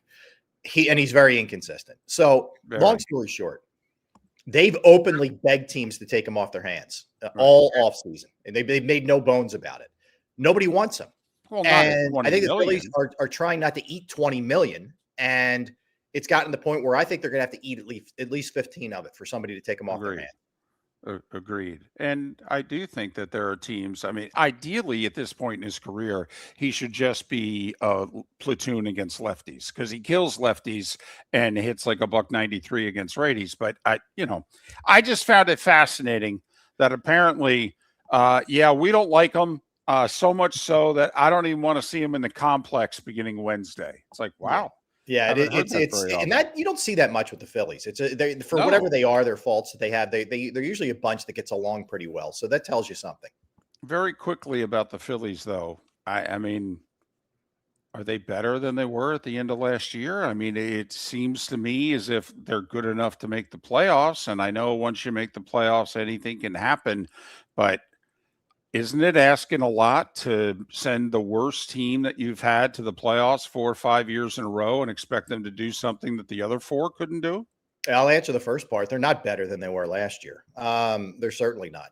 I mean, look, it was a foregone conclusion Ranger Suarez was going to leave. That's just the cost of doing business at some point. But the lack of addressing the outfield to me was absolutely unacceptable. You're Rob, rolling the dice. Yeah. We talked about this last year at this time. I said to you, they have the worst outfield in baseball, and you said, I can't disagree. No, I mean, they rolled the dice on Adolis Garcia, hoping that he's going to look like the guy we saw 3 years ago in Texas. We'll see. I don't think so. He has a lot of Castellanos vibes for me. Wildly inconsistent, does have power. Nobody's denying that, but just stretches of terrible baseball. He's a better fielder. But then you're going with a rookie in Brandon Crawford, which is fine, in center field. I mean, that's fine. Left field is a combination of Brandon Marsh and Otto Kemp. So, they fall off a cliff, David, after they're 1 through 3 in the batting order. Like, if you go Turner, Schwarber, Harper, who's the cleanup guy? Who's the 5-hole guy? Who's the 6-hole guy? I mean, it really, you go from 1s to 7s or 8s, ideally in a lineup. And they're a team that's built in a lot of ways to have really good pitching, which they do, but they've lost Ranger Suarez, and Rob Thompson said yesterday, very likely we're not going to see Zach Wheeler to start the season, which is no shock, but no, you're not better. I think you did a nice job getting Keller for the back end of the bullpen to lead into Duran.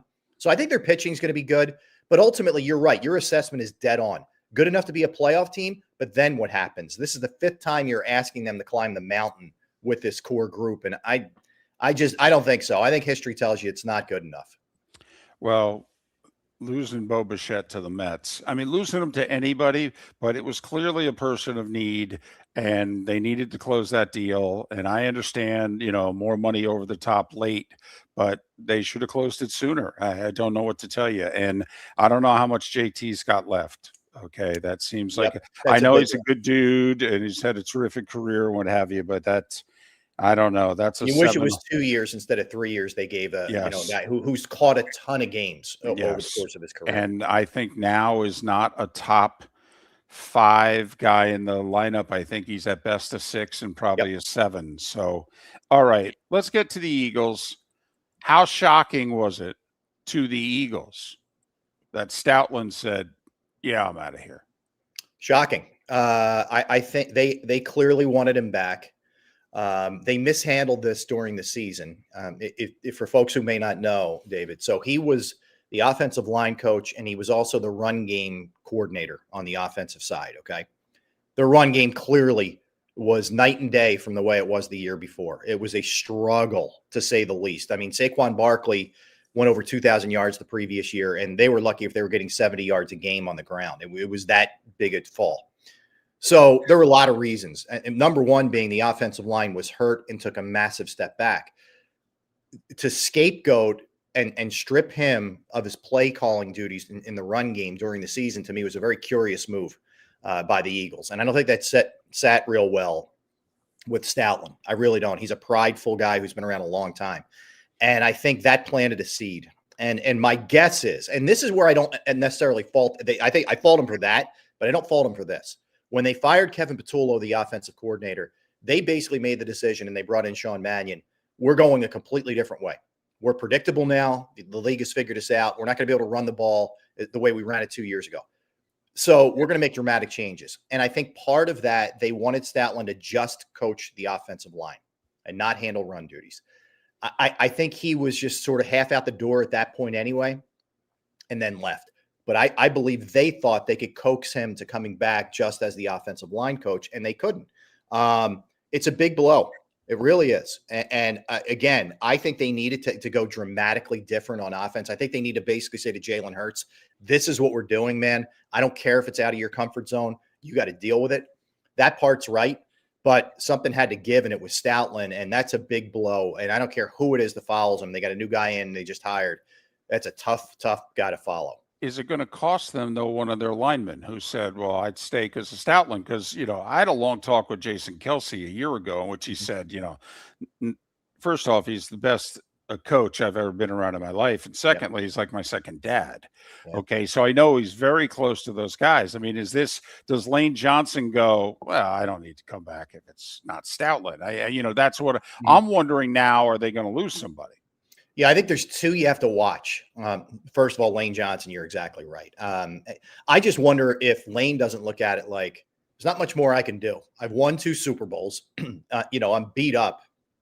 I'm going into the Hall of Fame.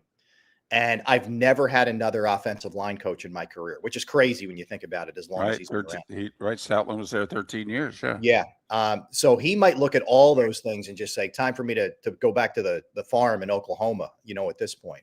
That wouldn't surprise me. And I think it would be a lot of things, David. I don't think it would just be Stoutland with him. I think that the other one to keep your eye on, and this is an injury thing. This is not a Stoutland thing, but Landon Dickerson, you guys are well aware of what kind of player he is. He had a really rough year. I mean, injured like 4 or 5 different things. And to his credit, he gutted it out, but he was a shell of himself. Jeff McClain of the Philadelphia Inquirer reported last week, he may step away at 27 years old with 5 years under his belt. So that's one. And he fell to the second round only because he had a lot of injuries in college. You guys know it at Florida State and Alabama. So that's one to watch too. If you lose those 2 pieces along that offensive line, I already thought their Eagles draft was going to be offensive line, tight end. And I'm convinced of it now.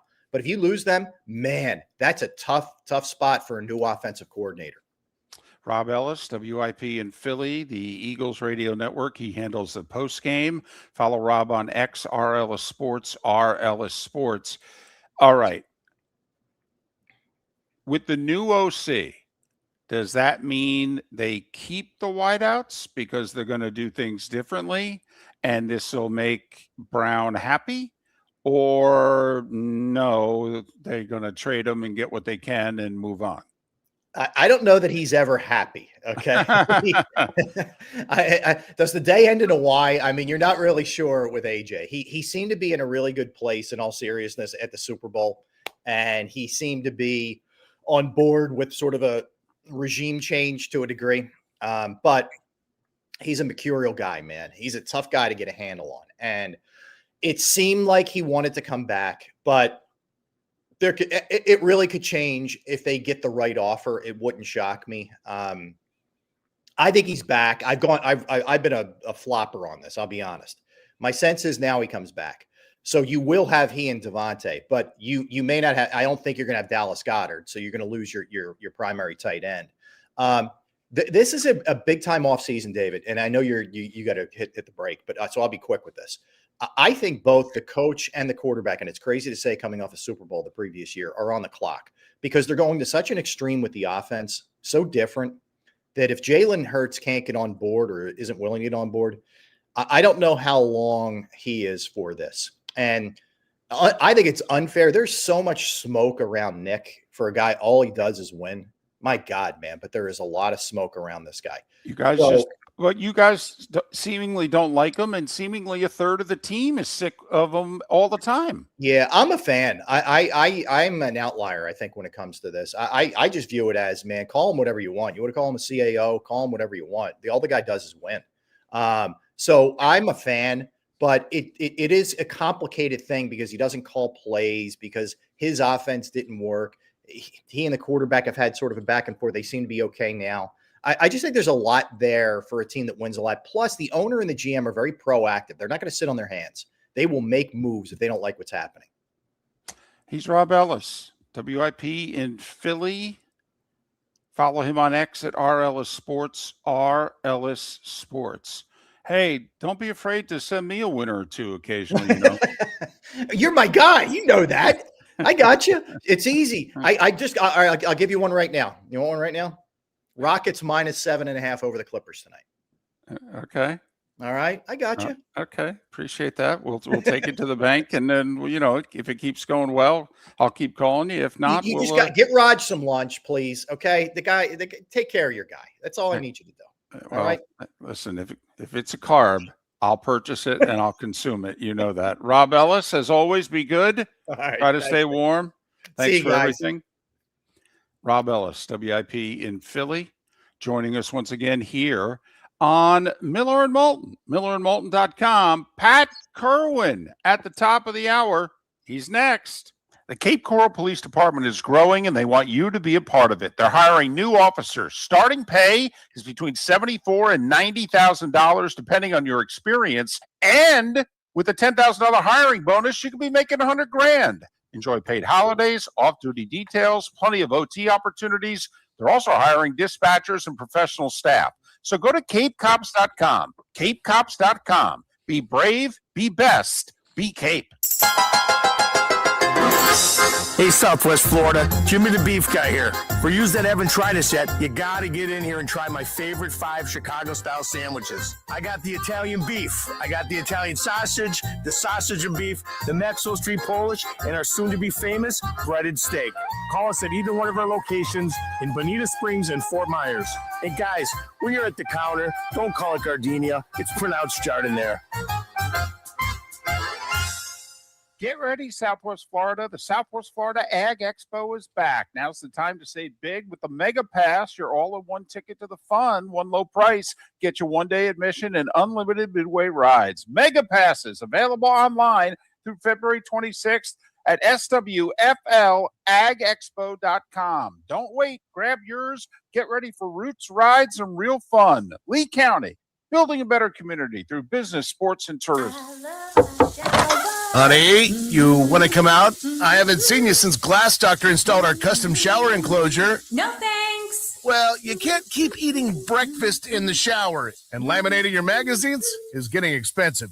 You remember we have guests coming over tonight, right? Oh, I'm sure they'd love to see the shower. It's our neighbors, and I highly doubt they want to be hanging out in our bathroom. The shower's so good, you'll never want to leave. Visit glassdoctor.com today and schedule an appointment online. Mark Miller for Sleep Treatment Direct. They are helping me with sleep apnea. And by helping me, I mean curing me. No more CPAP machine. No more snoring. No more tossing. No more waking up exhausted. Their expert team got me the right treatment, fast and hassle-free. If you want to feel energized and get rid of your snoring, call Sleep Treatment Direct today.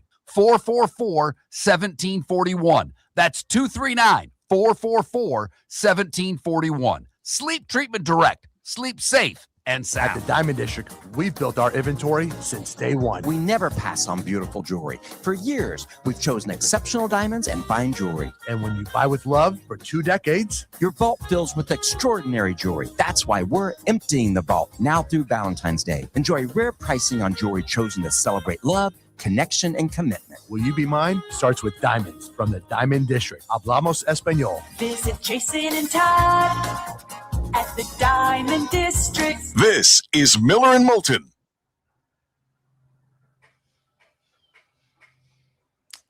Hello, David. Hey, Pat. How are you?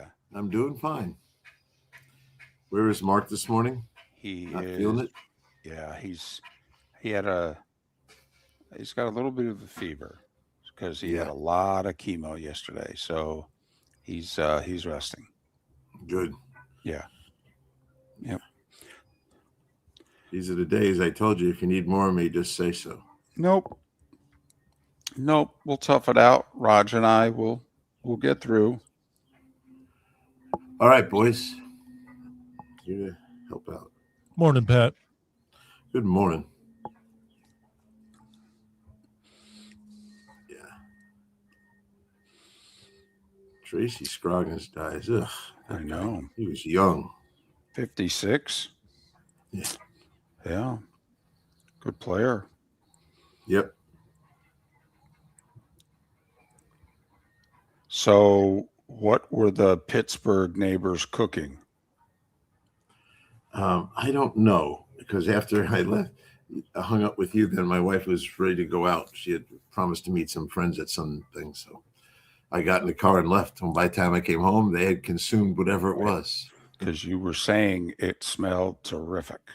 Yes. And when I see them, I will ask them once again. And they think when I ask them it's because I'm looking for a bit of it. No, I don't want any. I just kind of, what was that? Just keep sending the smell our way. It's good. Yeah. They had their lanai doors open, and I was on ours doing the radio show, and there it was, drifting right over here.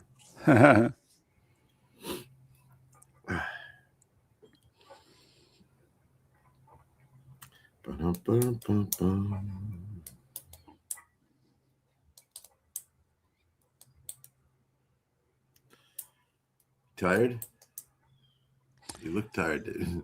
You know, I had an awful night's sleep last night. Awful. And I tried to go to bed early. And this is like my second one in the last week. And I don't normally sleep badly. So I don't know what's going on. Well, you're worried about Mark. That alone There starts to create the unknown day. There are a few things on my mind. Yeah, well. I noticed your morning text came in at 3:15. Yeah, because I was up at 1:10, 2:20, 3:20, or no, 3:10. And I just said, "Oh, screw it. I'll get some work done and maybe tire myself out." And I did. And I slept about an hour and a half before the show. But yeah, no, the worst thing to do is try to fight it and try to make yourself go back to sleep. Just get up. And I do that all the time. I get up and sometimes it's only 45 minutes of working on something. And then I'm ready to go back to recharge and go to bed. But when you lay there, you do exactly what you do. You start reading the clock. Hey, look at this. Every hour I'm watching the clock. Not good. And sleeping an hour at a time doesn't do a lot for me. No, it doesn't do a lot for anybody. Yeah. My boy James Pierce, I want to, no pun intended, I'd like to shoot him. Golly. Threw his life away. Absolutely. What a big blow to that organization. Golly. Hey, Matt Ryan, welcome to the NFL. Yeah, exactly. Exactly. Kevin Stefanski.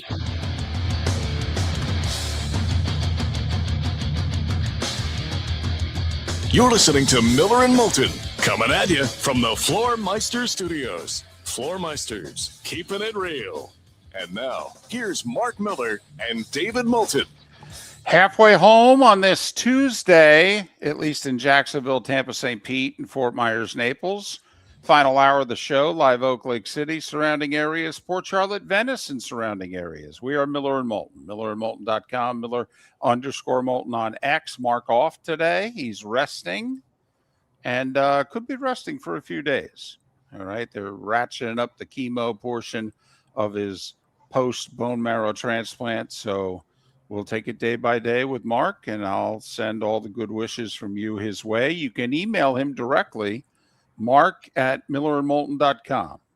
Mark@millerandmoulton.com if you want to send your well wishes to him directly. Pat Kirwan joins us once again. NFL Radio moving the chain, CBS's NFL Today show. Joining us, courtesy of Pinchers, Tampa to Key West. So many points in between. Pinchers, because you can't fake fresh. How you doing? Doing great. I wish you were down this part of Florida. There's 3 hockey games this week.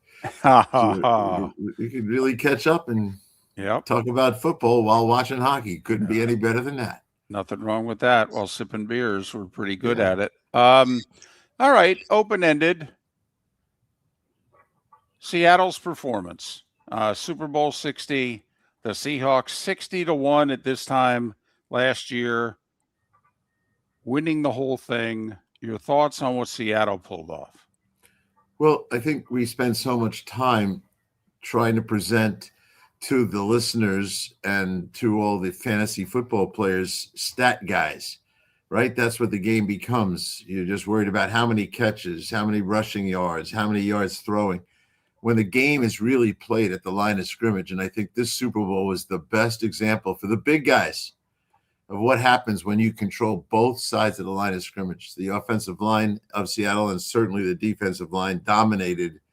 And because of that, all good things can happen to you, especially we'll look at the running game, and they blocked that corner and that edge, and receivers did get involved in the blocking, Cooper Kupp specifically. Mm-hmm. But on the other side, because they couldn't handle the front four, then whenever they wanted a blitz, it was a clean player. Why? Because they were helping out tackles that couldn't handle players by themselves.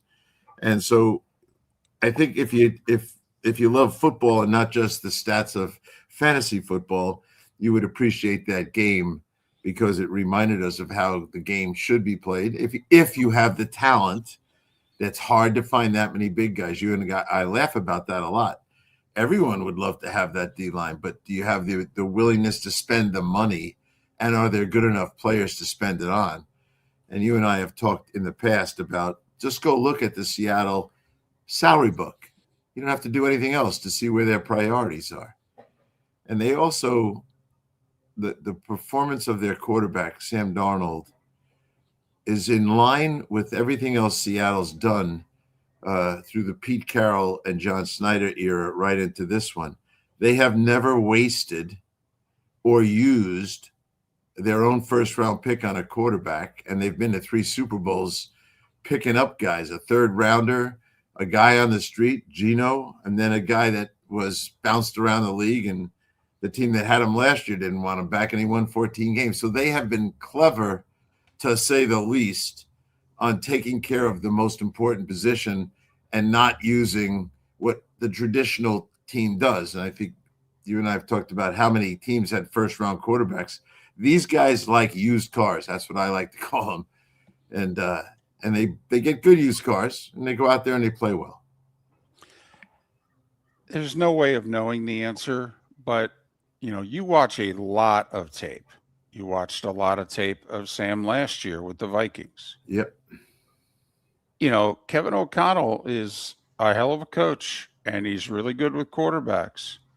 Yet, for as terrific as Sam was with the Vikings, at the end of the year, all right, Sam fell apart. So This year, Sam's leading the league in turnovers midway through the year. And all of a sudden, Sam Darnold becomes a guy who can be a game manager if you need it, and a guy who can score 30 plus and beat the Rams twice. And I'm just wondering, how much of that is Sam figuring it out midway through year 8? And how much of it's Clint Kubiak, and he's going to miss the heck out of him? I do think, both guys are involved in having it happen. But at the end of the day, on the field, in the moment, under pressure, scrambling, which is when he usually makes his biggest mistakes, he made the decision right a little past midpoint of the season, I can't hurt my team anymore.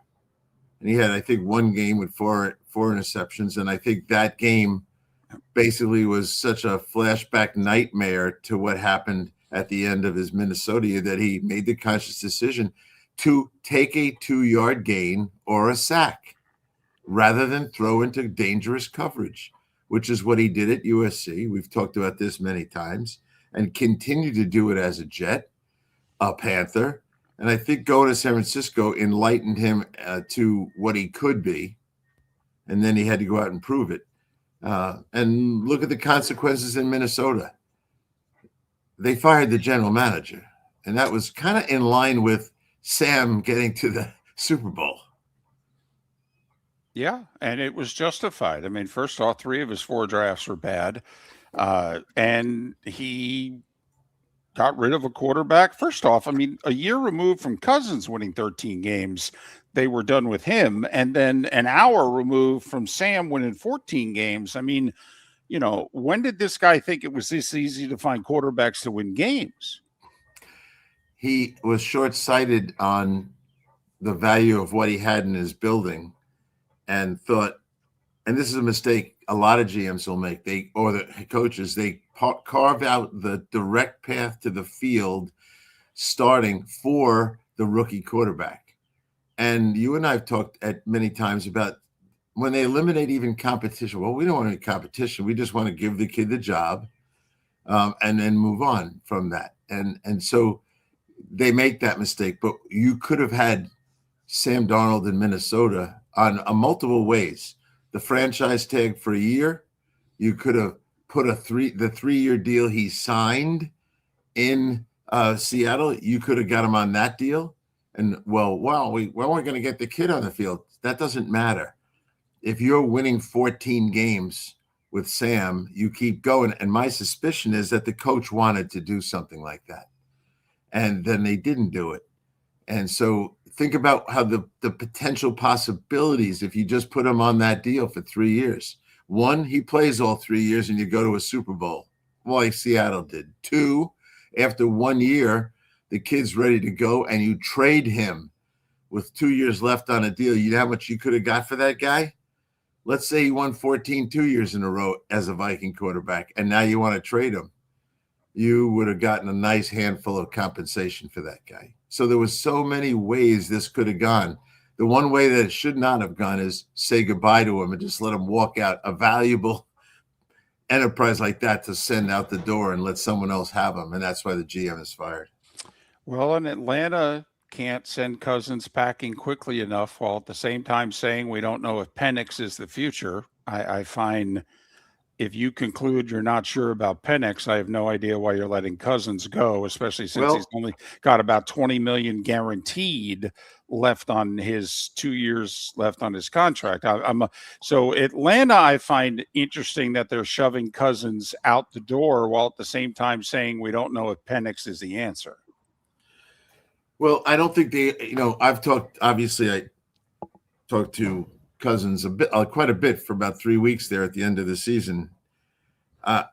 They adjusted his contract, so he's going to get this $10 million, but I'll take a bet with you. I'll bet you they offer him a new contract to stay. Ooh, interesting. Well, new guy in charge. I mean, Matt Ryan may look at Kirk Cousins differently from how Fontenot and the rest of them were looking at Cousins. I would just Stefanski. How many times has he had to dip into a backup quarterback? Or worse. Like every time. Right. So, yeah. Because I was thinking, now listen, Cousins may retire and go into broadcasting, or it may just say, listen, I have no interest in playing anywhere other than Georgia. It's why we moved here. But I'll be honest, if you're the Vikings, why would you not call him up and say, hey, come back? We'll give you a 1-year fully guaranteed deal too. We know you don't play on the cheap. We ain't going to pay you on the cheap, but the kid ain't ready and the kid can't stay healthy. $40 million, 1 year. Let's go. He wants to play. Those are his words to me. He loved the TV thing, but I think he's thinking I'll do that in a year or two. He's already proven on our show that he can do it. Excuse me. He was very good at it. He was, but he wants to play. But I think the Atlanta thing, the kids are in school, all that stuff, the wife's family's there. And he's the one who said to me, they're probably going to release me around March 10th and then turn around and offer me something to come back. So be ready. Okay. I know you like that because that's something you would do. Well, yeah. I mean, if financially it makes sense for all involved, yeah, sure. And I clearly wants to stay. I just, when they said they weren't sold on Penix, I thought to myself, well, then how in the world can you let Cousins go? That's Correct. all. So, and Matt Ryan as a quarterback, and also a veteran quarterback in which he took a team to a Super Bowl. You would think Matt, of all the new people in charge, could really relate to Kirk Cousins and where he's at, what he can do, etc. He's Pat Kirwan, NFL Radio Moving the Chains, CBS's NFL Today show. We got about a minute and a half. Let's finish up the Atlanta thing for a second. Okay. Because Matt's got a big problem with James Pierce now. Do you, by the way, say, listen, I ain't tolerating this. I'm cutting him. Sorry, I didn't sign him. I didn't draft him. I'm not tolerating this. Okay, not doing it. We don't want guys like this on our team. I don't care if he's a double-digit sack guy. He's gone. That'll be it, the temptation for sure. And it is the first, which means it'll be the precedent for the rest of them of what you're going to do. I think Matt's pretty strong in that area. I think he understands what the character of the football team is. It's a challenge, though. What a challenge for his first decision on personnel. In 10 seconds, if they keep him and let the justice system put him in jail, does that contract become void? I don't know the language of his, but I would think the general boilerplate contracts that he probably can get out from under the deal. He's Pat Kirwan. NFL Radio's moving the chains. More with Pat on the other side. Thanks for listening, Miller and Moulton.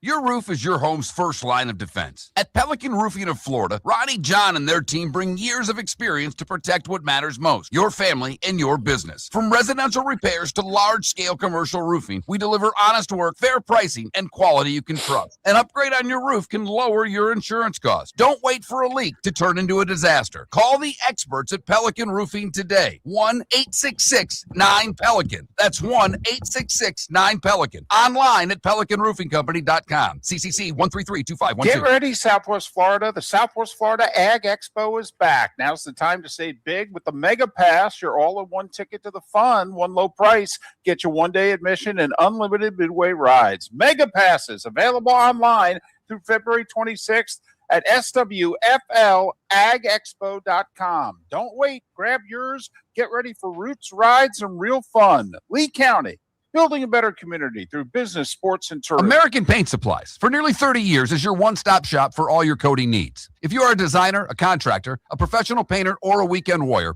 American Paint Supplies is the place where experts go to get expert solutions. At 6100 Shirley Street in Naples off of Pine Ridge, American Paint Supplies delivers the best solutions with the best products with the best support. Meet Gene and his team today at American Paint Supplies. Call 239-566-2700. That's 566-2700 or online at AmericanPaintSupplies.net. Let's talk the big differences between Floormeisters and the big box store that sells flooring. Floormeisters is family owned. They do flooring, not doors, nuts and bolts, or weed killer. They specialize in it. They know it. Floormeisters backs their installer. So if there's ever an issue, good chance the boss, TJ, will come out and make it right. Floormeisters prices beat the box stores every day of the week. When you think flooring, think Floormeisters in Naples. Floormeisters.com. Real people, real prices, real quality selection. The Floormeisters, just keeping it real. This is Miller and Moulton.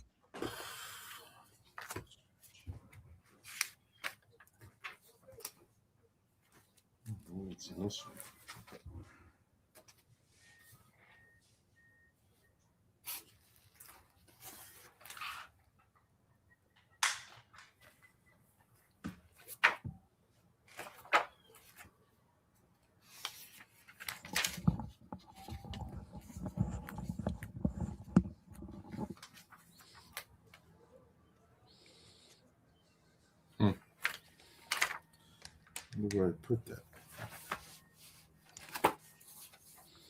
You're still on. Yeah, I'm right here. Did you do defensive players yesterday or offensive? Offensive. Defensive, I got a conference call at 9 o'clock, and then 10 o'clock I'll start working on defense. Just enough so we can have a conversation this afternoon. I may have to hit you up some of the places where you get your info that I don't know that I have access to. Sure.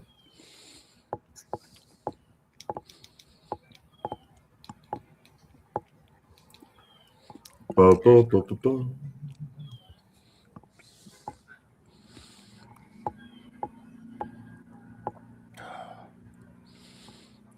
had to get to sleep as soon as the show's over. Unfortunately, I have 2 doctor appointments. Oh. But I am planning like a 12:30 to 2. Oh, those are nice. Those are nice. Once in a while, I get one of those.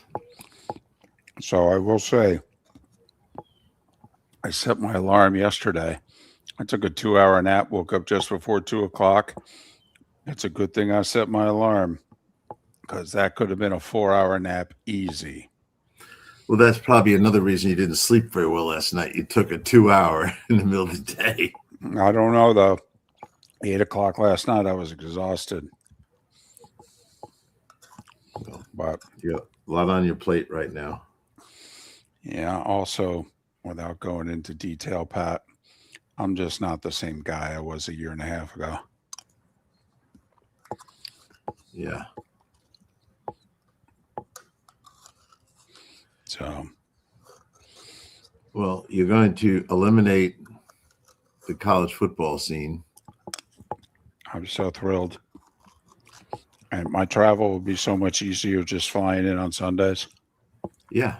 Oh, it'll be amazing to be home on Fridays and Saturdays. I haven't been home on Fridays and Saturdays in 20 years. You know the drill.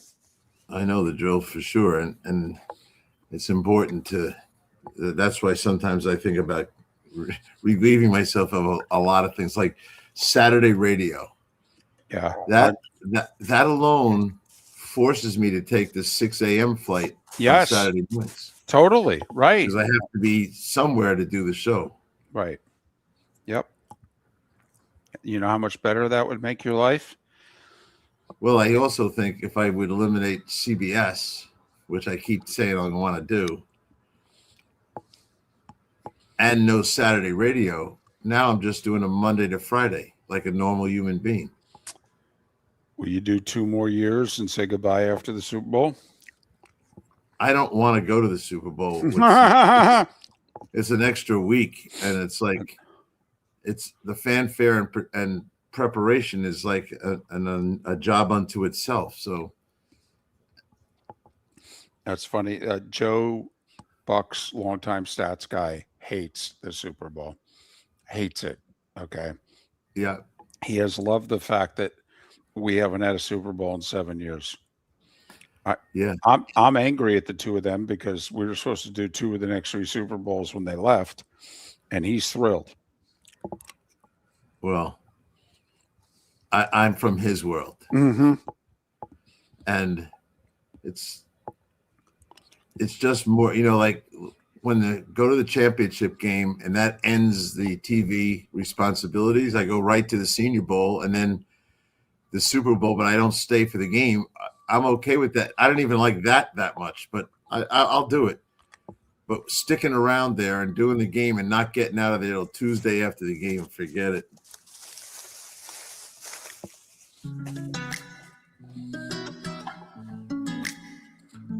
Welcome back to Miller and Moulton. Text the guys what's in your mind at 21,000. That's 21000. And now, here's David Moulton. Our remaining minutes with Pat Kirwan, NFL Radio's Moving the Chains, CBS's NFL Today show. Pat joining us once again, courtesy of Pinchers. Tampa to Key West, over a dozen locations in between. Pinchers, where you can't fake fresh. All right. How much you think Njoku's got left in the tank? He announced that he's officially leaving Cleveland yesterday. He wanted to stay with Stefanski, but I'm not so sure he wants to stay or that the new regime wants to keep him. Just curious, 29-year-old David Njoku, you think he's got something left or not? Yeah, really? Well, he does. What's his competition? It's Kyle Pitts. Ironically, we're talking about Atlanta and Kevin Stefanski. He's 25. I would just franchise tag him for a year and see if he can do it twice, right? Because he's never done it twice. Right. And that would end Atlanta as a landing spot for Njoku. But I know that Kevin likes David a lot. Goddard's 31, and Njoku's going to be 30 during the season. Isaiah Likely's really never been the one, but he's 26 years old and talented. I think the market's going to say, yeah, there's still a place for him. And the tight end situation is always important. The NFL actually values the tight end these days. He says things like that. I don't know if they'd franchise tag him. The franchise tag for tight ends is not that much. So I think if you let him go and don't tag him, well, what are you doing? How are you replacing him? Well, they got the Fannin, the kid from Bowling Green. He had a decent year. He did. He's a 4'8", 40 guy. He's not like Njoku. No. But I like him. I do like Fannin. He was great at the Senior Bowl, and he proved to be a better pro than people thought. They got nervous about the speed, and they, took him later than I thought they should have. But at any rate, we're seeing a lot of 12 personnel. For your listeners, we all know what that means. 2 tight ends on the field, and we saw a bunch of 13, and that's 3 tight ends on the field. So more and more of that stuff is going on. and the trend is in that direction. So there'll be a home for David Njoku, and there'll be a home for a bunch of guys. Well, how about Adam Gase finding a home? Out of I the would- league 5 years. And I'll say this, of all the coaches to hire him from a personality standpoint, Jim Harbaugh hiring Adam Gase, Mr. Intensity and Mr. Staring at Butterflies in the Clouds. I mean, this, I know he's just going to kind of help out with the passing game, but aren't you 5 years? It's how many people are out of the league for 5 years and coaching and get a gig? Not many, if any. I don't know. I guess the question back at you is, do you think he'll last a whole year? I think if he can make it through camp, he will, but I'm not so sure he can make it through camp. You're right about that. Camp is too close of quarters. Yep. And everyone's hot, sweaty, and not feeling happy. I don't know. I know them both. There is a conflict of personalities there and style. But 5 years at home might have changed Mr. Gase into a guy that is humble enough to understand I could learn something from Jim.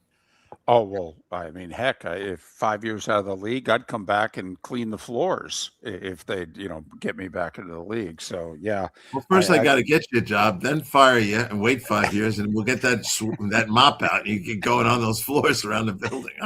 I'd certainly bring you in for those kind of promises by you. I've always joked with Aikman, if he ever ran a team, I want to be in charge of parking. And he said, why parking? And I said, cash. You deal with cash. I'm from Jersey. We know how to handle cash anyway. All right. Going forward. So what do organizations, what is Seattle after the parade tomorrow and New England? How far behind are they? Well, people like to say they're very far behind, but the front office was working on life after the season for months. They weren't just sitting, let's do nothing until the Super Bowl's over. That's not how they operate. So the whole pro personnel department that is getting ready for free agency started that project in September. In fact, they started it in July, making the decisions on how they were going to grade players and who had to be graded multiple times and who didn't, and structuring their own pro personnel board, just like a draft board. So they're ready to go. And it would be foolish to think that they wouldn't be ready to go. So they'll be fine with that. The college draft guys have been out all summer, all fall.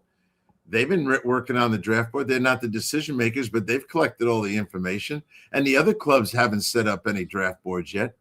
So in a lot of ways, and they know their own players that are out of contract. They've already talked to some of those agents about deals. And they've also informed some of the agents of the guys they don't want to bring back.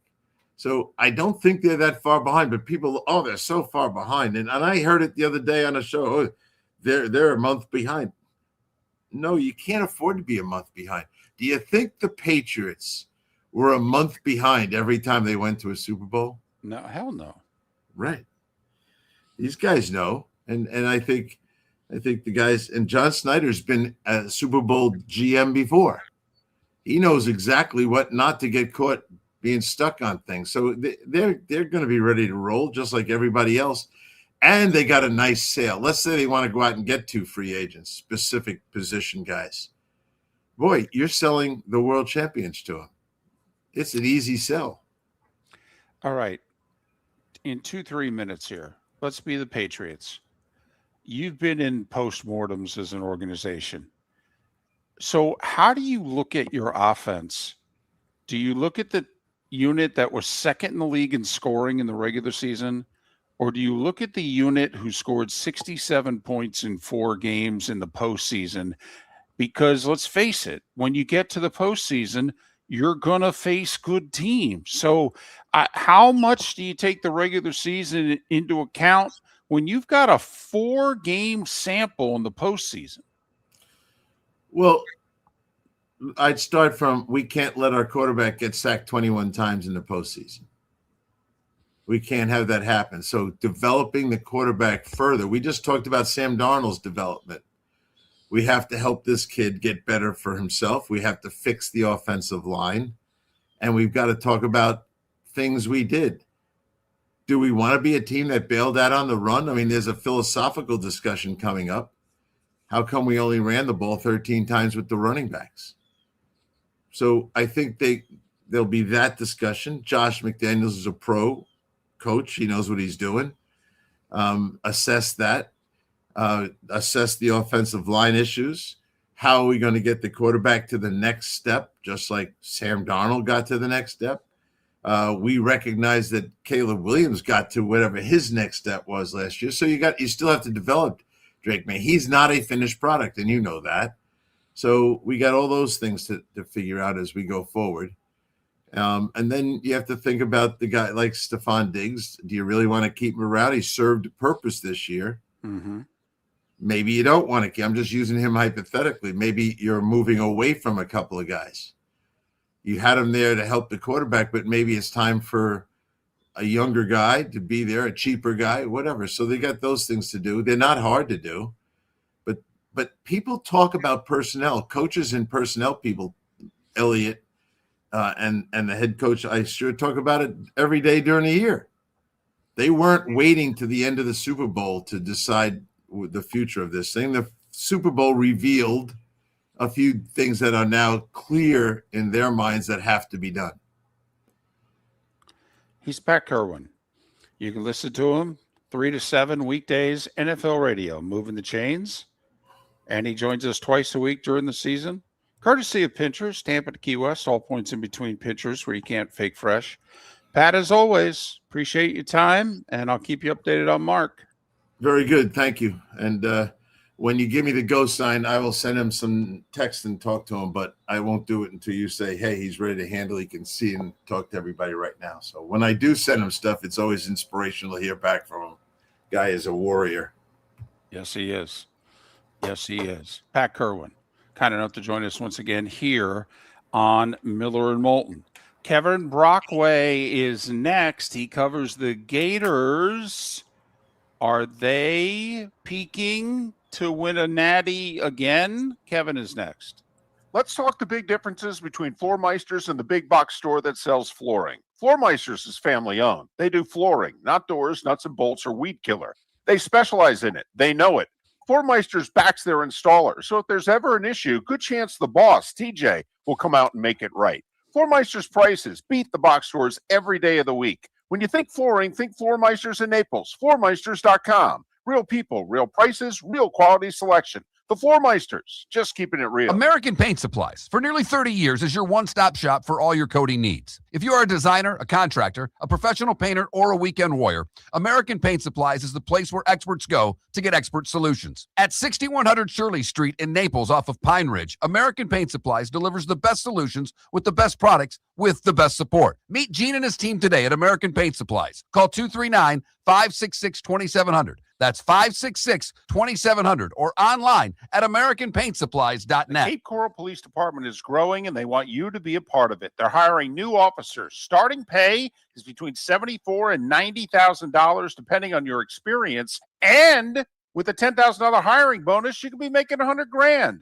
Enjoy paid holidays, off-duty details, plenty of OT opportunities. They're also hiring dispatchers and professional staff. So go to CapeCops.com. CapeCops.com. Be brave, be best, be Cape. Your roof is your home's first line of defense. At Pelican Roofing of Florida, Ronnie John and their team bring years of experience to protect what matters most, your family and your business. From residential repairs to large-scale commercial roofing, we deliver honest work, fair pricing, and quality you can trust. An upgrade on your roof can lower your insurance costs. Don't wait for a leak to turn into a disaster. Call the experts at Pelican Roofing today. 1-866-9-PELICAN. That's 1-866-9-PELICAN. Online at PelicanRoofingCompany.com. CCC 1332516. This is Miller and Moulton.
Hey, good morning, Kevin.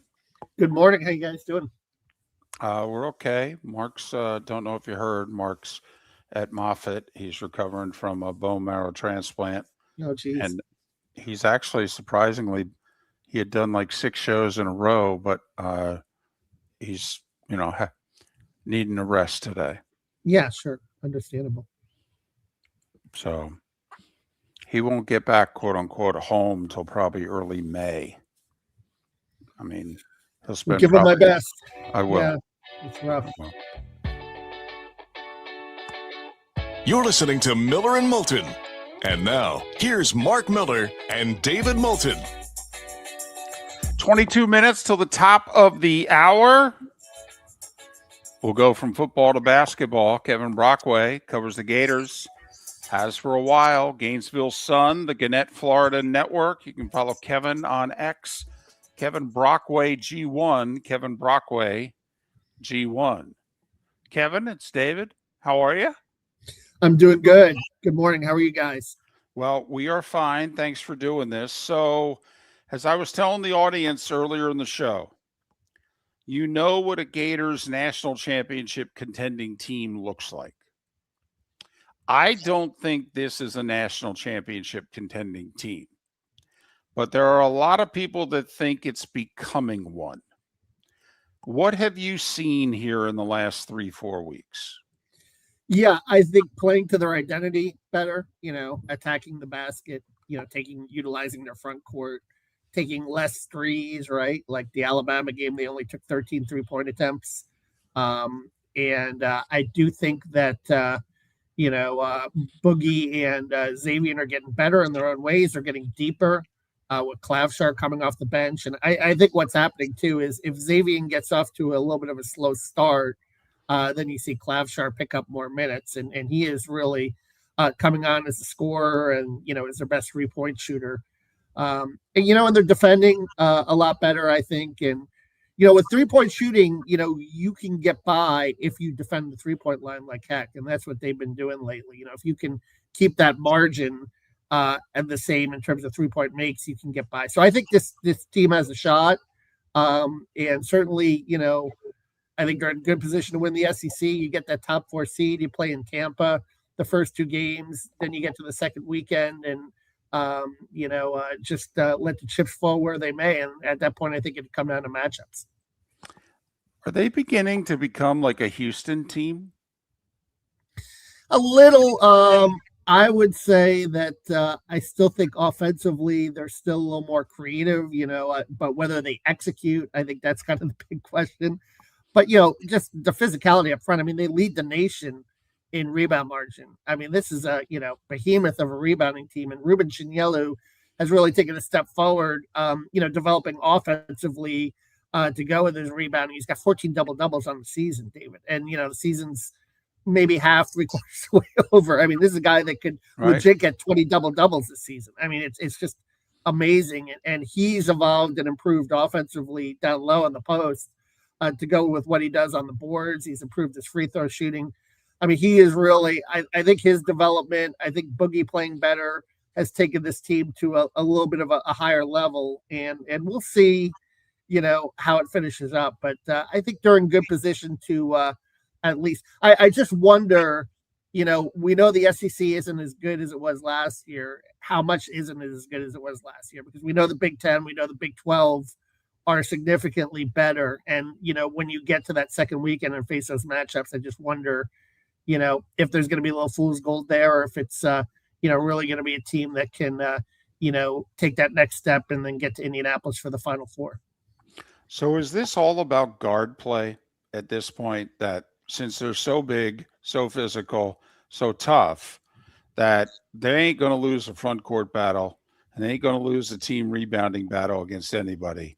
But, I mean, you got to be at least pretty good in the backcourt, if not good. Are they going to be good enough in the backcourt? I mean, because the backcourt was the key to the team last year. It seems as if the team is completely flipped this year. Well, I think, again, with Boogie and with Xavier, I mean, they both have 2-to-1 assist turnover ratios. You had 2 point guards back there. I thought they were very good breaking the press against Texas A&M and Bucky McMillan and Bucky Ball. They tried to do that. They were pretty good defending the 3-point line. If they can just defend, because people when you look at Elijah Martin, you look at Will Richard, and you look at Walter Clayton Jr., especially Martin and Richard, the most underrated aspect of their game was their perimeter defense and what they did in terms of stopping, and if Boogie can, Boogie's getting a lot more steals. He had 8 steals the other day against Alabama. If he can defend well on the perimeter, Xavier can well enough. Clavshar's kind of tough in there. And Isaiah Brown, who's come off the bench as the 8th man, is another athletic guy who's improving defensively. I mean, if they can get those guys locked in on the perimeter defensively, then I think they got a shot. We're talking Gators Hoop with Kevin Brockway. All right. Follow Kevin on X at Kevin Brockway G1, Kevin Brockway G1. Is the feeling in and around the O-Dome what it was in 06 and 07, if you know what I mean? Like, is everybody, all in, standing room, absolutely, and we think we are back, and we're going to be back for a long time? Yeah, the Auburn and the Alabama crowds are pretty electric, and I would expect the same for Kentucky. I mean, the rest of the games this season, home games are sold out. And sometimes on the weeknight games there are no shows, but the weekend games are usually pretty good. And their last one will be against Arkansas, another team that's playing better under Cal this season. I mean, ACUF is a lot to handle too. So there'll be some tests along the way. I mean, listen, Georgia beat Florida, last year at Stegman Coliseum, and they're playing Wednesday night. So you never know what you're going to get with the Mike White team either. But I do think that they're kind of, this is the Florida team that's kind of rounding into form. They're playing with a lot of confidence right now, a lot of swagger. When they get in transition, Houck is just, so good in transition. Condon too has been kind of up and down, but when he gets on the run and plays to his identity and doesn't worry about the NBA scouts, if he can get a little more consistent, Condon, then this front court is going to be like, who are you going to stop? But Chinyelu making the leap that he has been really big for this team. Golden any different now that he's a national championship coach? I think Todd is the same guy. I think he's always been very positive, upbeat. Even when they were 9-5 and struggling early in the season, he thought that this team could regroup, and he kind of kept that faith. You lose 2 assistant coaches too. That was a little bit of an adjustment. Andrzejczyk at Campbell and Kevin Hovde at Columbia, and you bring in some new guys. You bring in Klatsky. You elevate Jonathan Safir to an assistant role. I think there was a little bit of an adjustment there too, but it kind of sorted itself out. And I think getting this team to play to its identity and getting them to buy in defensively, that's been the process this year. And it's starting to show its fruition now, because I think the players see it, that's the way they have to play to be successful, because they don't have the firepower on the perimeter that they had last year. So they host Kentucky Saturday. They're going to host Arkansas near the end of the month. Who in the SEC do you think is the team that either matches up best or is their toughest obstacle to cutting down the nets in where, I don't know if it's Atlanta, Knoxville, or Nashville, wherever it's going to be this year, but what's the biggest obstacle to them cutting down the nets? Well, you got 2 games left with Kentucky. They've got a little bit of size. Believe it or not, Texas has some size, but they're still a first-year team under Sean Miller, who I think is a good coach, but I think there's always an adjustment there when you have a first-year coach. I mean, Missouri played them pretty tough. Auburn, Stephen Pearl had a really good game plan against them. So I think to beat this team, you got to slow them down a little bit and force them to, we've seen Alabama try to run with them. We've seen Texas A&M try to run with them. That doesn't work. I think their bigs are so athletic and they get up and down the floor. I think if you slow them down, you make them, work in the paint and get perimeter shots, and you have a little size to match with them, I think that's the best chance to beat this team. And I think Kentucky has that probably a little bit. But we even saw Vanderbilt too. It's kind of like, if you don't have size to match up with Florida, you're in for a long day. If I could switch gears with you for a question or two, what's the best thing that Summerall's done so far, in your opinion? I think culture, talking about toughness, I think that resonates. Hiring Buster Faulkner too and Brad White, two Power Four coordinators. This fan base, as you know, going back to story, is very offensive centric. But when I looked at that team last year, David, I saw a team that didn't always show up from the physicality standpoint, from tackling, from wanting to do those things. And John Summerall at least is talking about wanting to do those things and wanting a tough-minded, hard-edged team. And that's how you win in the SEC. It's a line of scrimmage league, as you know. That's that I like what he's talked about in regard to the toughness and creating more physical, tough-minded mindset too, physically and mentally. Who's the quarterback? I think it'll probably be Philo, but I think Trammell will get he'll get a shot. But I do think that just Philo's familiarity with Buster Faulkner, I think will probably win out in terms of being able to adapt to the offense quickly. I mean, they could theoretically play them both early in the season and just see who the better guy is. But it's going to be an interesting battle. And I think what they like about both Trammell and Philo is a dual threat ability. Which obviously, you thought DJ Lagway was going to be that kind of guy. It didn't pan out because of all the injuries and stuff. But they want their quarterbacks to be tough too. They want them to be guys that if they take a hit, they're going to get back up. They're not going to ask out of practice if they're feeling a little sore one day. That's the kind of guy that they want out there under center. So that's what they're looking for. Wow. When you think about it, there's so many ways that Summerall can come across looking good this year, Kevin. First off, consistently having 11 men on the field in kicking situations. If they are in fact tougher than in years past, I would think it's going to be really difficult for he and they not to end the 2026 season with people feeling better about the program than what he inherited. And David, I think the biggest advantage is just the schedule, right? Like I think that, what he has to face compared to what, I know Florida fans are a little mad about losing Tennessee and LSU as yearly rivals, but trading them out for Kentucky and South Carolina, I think that's a pretty good trade in terms of where Florida is right now. I know Kentucky's given Florida some problems on and off recently, but you just took Kentucky's defensive coordinator, who I really like, Brad White, by the way, in talking to him. And so I do think that that's a pretty good trade-off in terms of your overall strength of schedule and navigating through that schedule. Well, listen, Billy made a ton of mistakes. Okay. And he was given enough time, and Billy deserved, his fate. But the schedule that Scott Strickland set up for him for his tenure, honestly, was a schedule to get a guy fired. Well, I don't think they knew at the time that Miami was going to come back the way it did.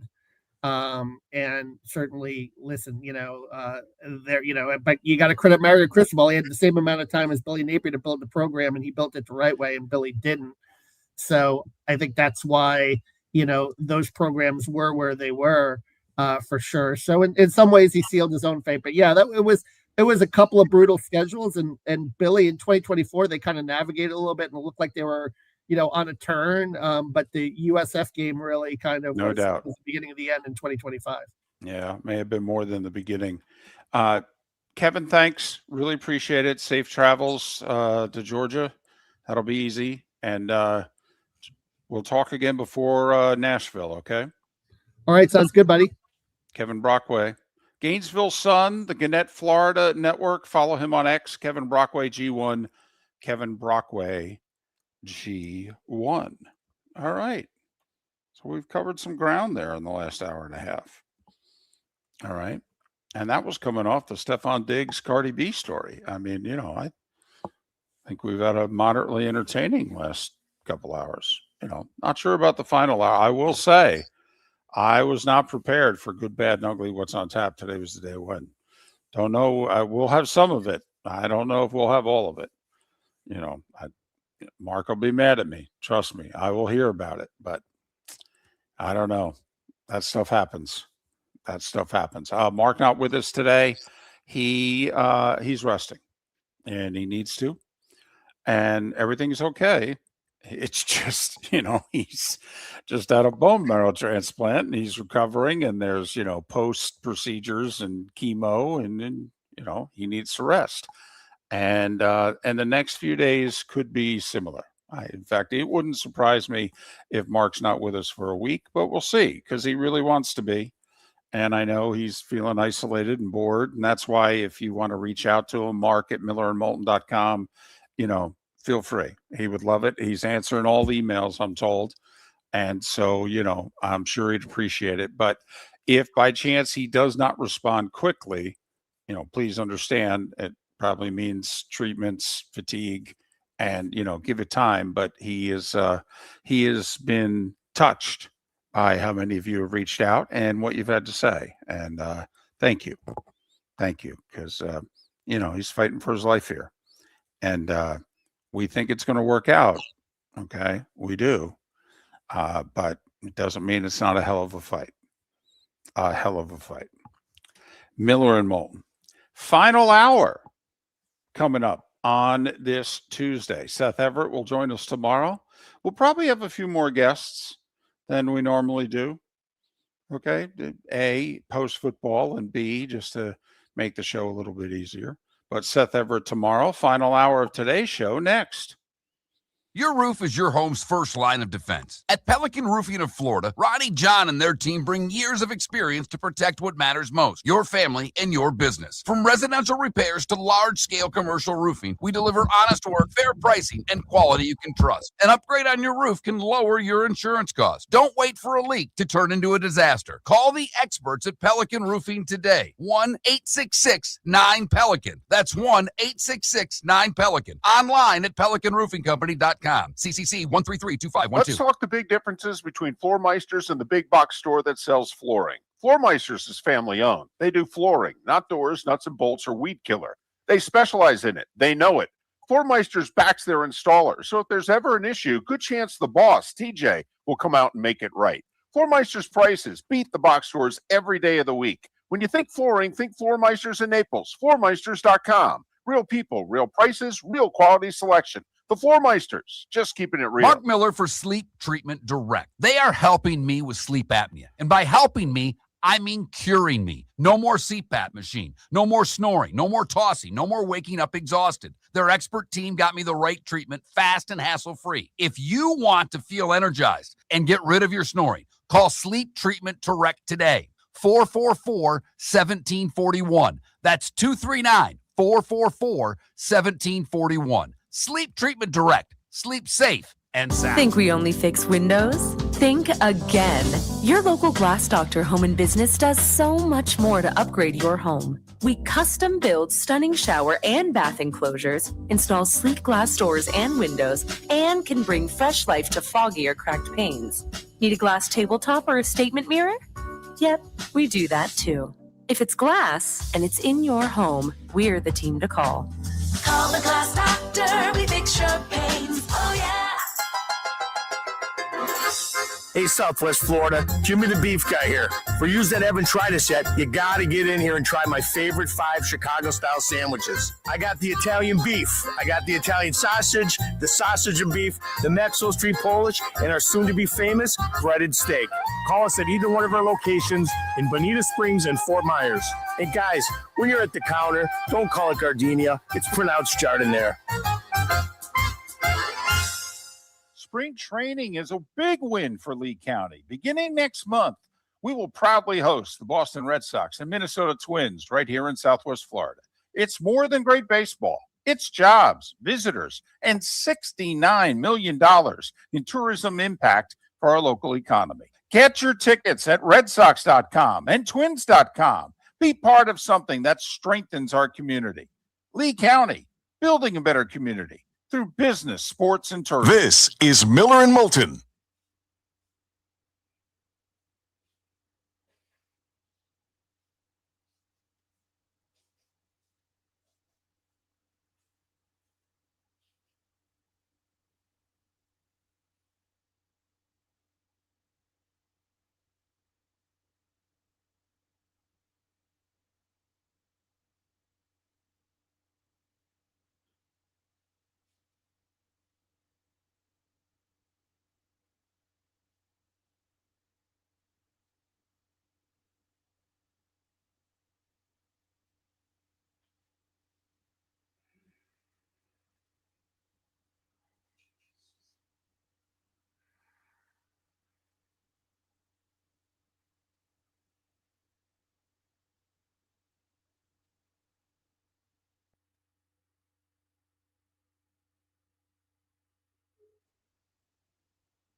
Yeah, we didn't turn off the live feed after the broadcast yesterday.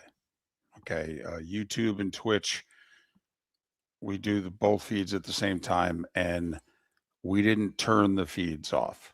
That was on us. It's nothing Mark did. Okay. You know.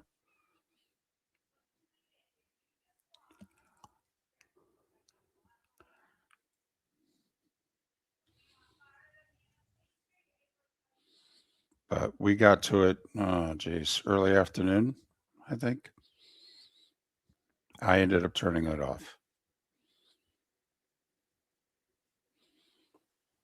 Pretty sure I closed everything. I guess I didn't. Yeah, I guess like the red button in the top corner there, end stream. We just needed to do that. So maybe I just closed without hitting that. Okay.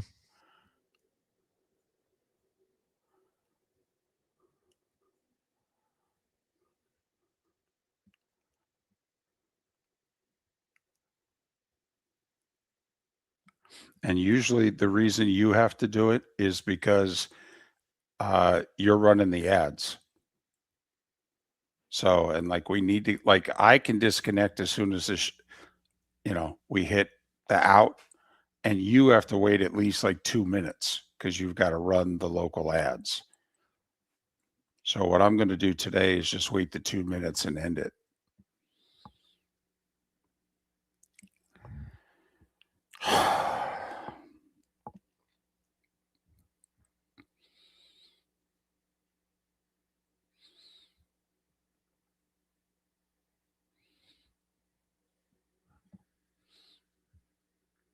Well, now that I know, I can hit that end stream.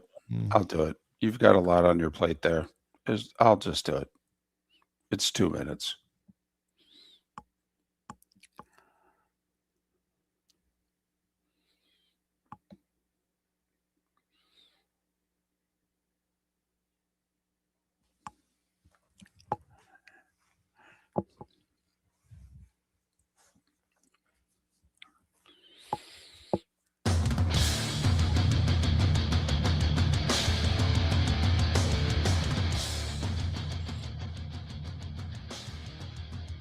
You're listening to Miller and Moulton, coming at you from the Floormeister Studios. Floormeisters, keeping it real.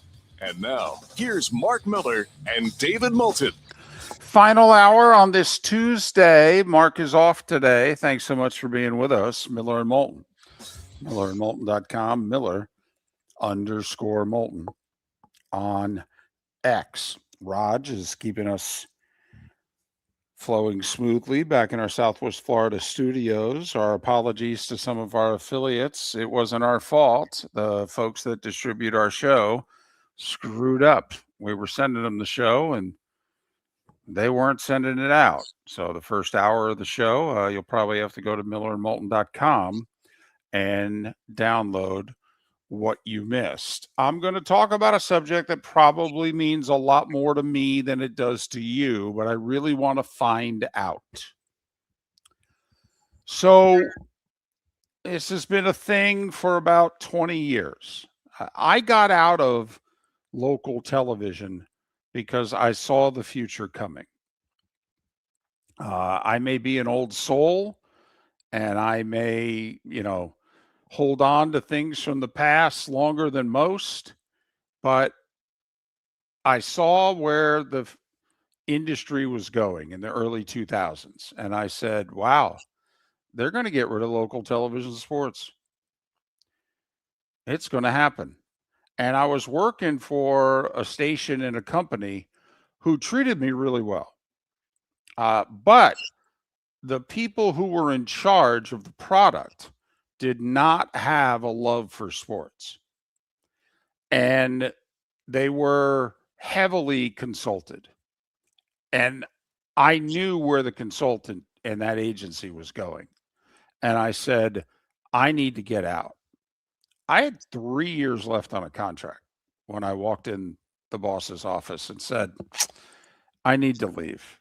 And he looked at me and was like, really? I mean, they gave me a second guy. I got an initial 2-year contract at what was then Waterman Broadcasting, the ABC affiliate in Fort Myers. And they gave me an initial 2-year contract.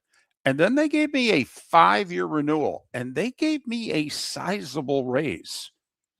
Okay. I mean, I had somebody tell me that I was the highest paid guy in the market. And I don't know when there's going to be somebody make that kind of money again. I was like, huh, damn.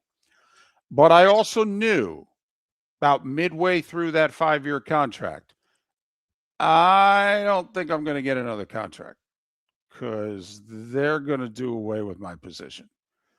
And if nothing else, because you got so much money from them, they ain't going to renew you, even if it's short term. Not at this. They can do that for 20,000 less, easy. Okay. So I left. I had been in, local television 20 years. And I left because I saw that the local sportscasts were going to go away. And sure enough, in that market, it didn't take much longer. It took probably by the end of the decade. And guess what? There was no more nightly sportscast on the 5, the 6, the 10, the 11, whatever it was. Now, if a big event happened, they would go cover it. They still had a couple of people in the sports department, but, they did stories that just ran in the local newscast. Instead of there being a sports section, a segment, it would just have the news anchors running a story about, a local athlete or a local team. So I saw it coming in TV. For some reason, I didn't see this coming in print. Why, I don't know, because obviously we all know the struggles that the print media has had in the last 15 years. But I thought in the major markets, not in the mid-sized markets, but in the major markets, I thought, well, you got pro teams. I mean, or you got, major Division I programs here. You can't not cover them. I mean, are you serious? You might be living in a college town. You're not going to cover the college? You're living in a major top 20 metro U.S. market. You're not going to cover the pro sports teams in it? It's absurd. Well, I think we all know in the last couple of weeks the demise of the Washington Post sports section. And it's disgraceful. It is. There are some people saying, hey, it wasn't making money. Okay. It's business. Okay. I will say, if you do sports right, you make a ton of money. And I mean a ton of money.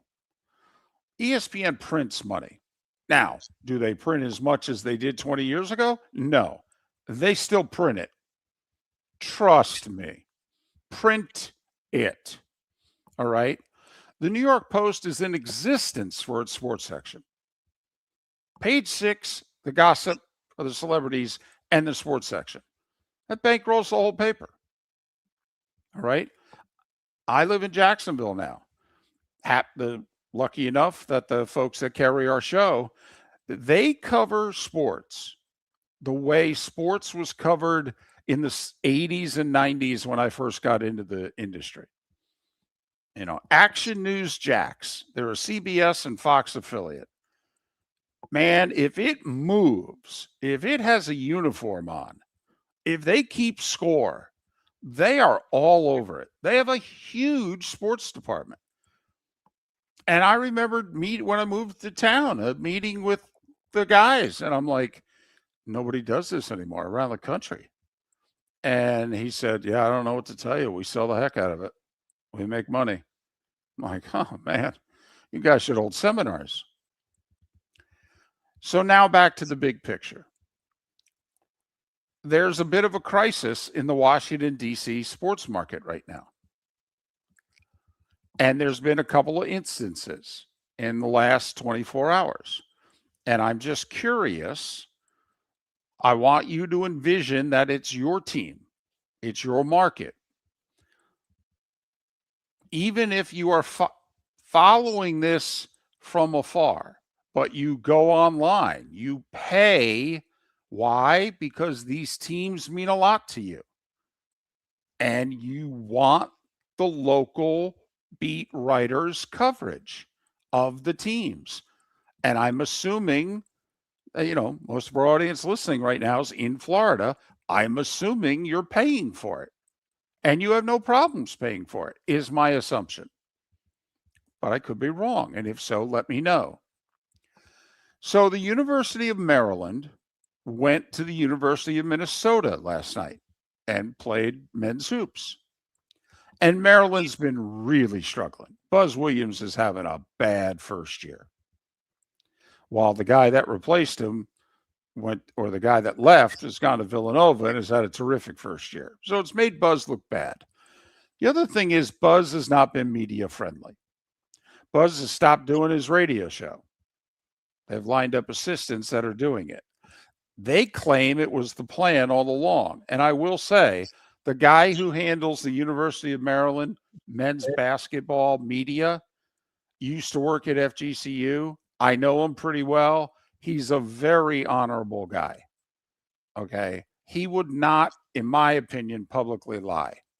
Okay. He has stated publicly, listen, we made this decision. This is when we made it. You guys may not like it, blah, blah, blah.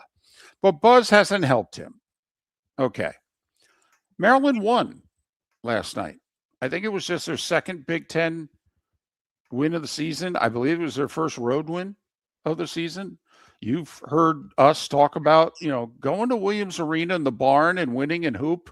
That ain't easy. That's a good win. Good for Maryland. Yeah. You know how many people were covering the game? From the Maryland perspective, 0. There was not a single beat person of any kind. TV, radio, print, college, nothing. No one covered the game from the Maryland perspective.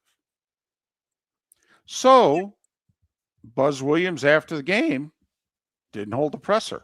Because in Minnesota, what they do is they have 2 different locations. The Gopher people go to the right and the Maryland people go to the left. And so all the Minneapolis media goes with the Gophers. And so the University of Maryland realized, we don't have any media. Ain't going to be anybody in the room. So there was no presser. Now, to the University of Maryland's credit, they actually conducted an interview with Buzz and posted it. But, this is the University of Maryland. I think they went to the Sweet 16 last year. They love their hoop. Love their hoop. I'd argue they love it more than their football. And no one's covering it. And if you're a fan, imagine this is your college team. Imagine if all of a sudden, now in Maryland's case, it was like, well, there's no Washington Post anymore. And the University of Maryland basically said that they were the ones that covered us. Yeah, there were other outlets, but, the Post went everywhere with us. No Post Sports, no media, no reason for us to talk. The Washington Nationals are opening spring training. Do you know how many people are covering the Washington Nationals on a daily basis? 1. And it's the writer from MLB.com. That's it. It's the Washington Nationals. Won a World Series 7 years ago. Major League Baseball team. Top 20 U.S. market. There's nobody covering them.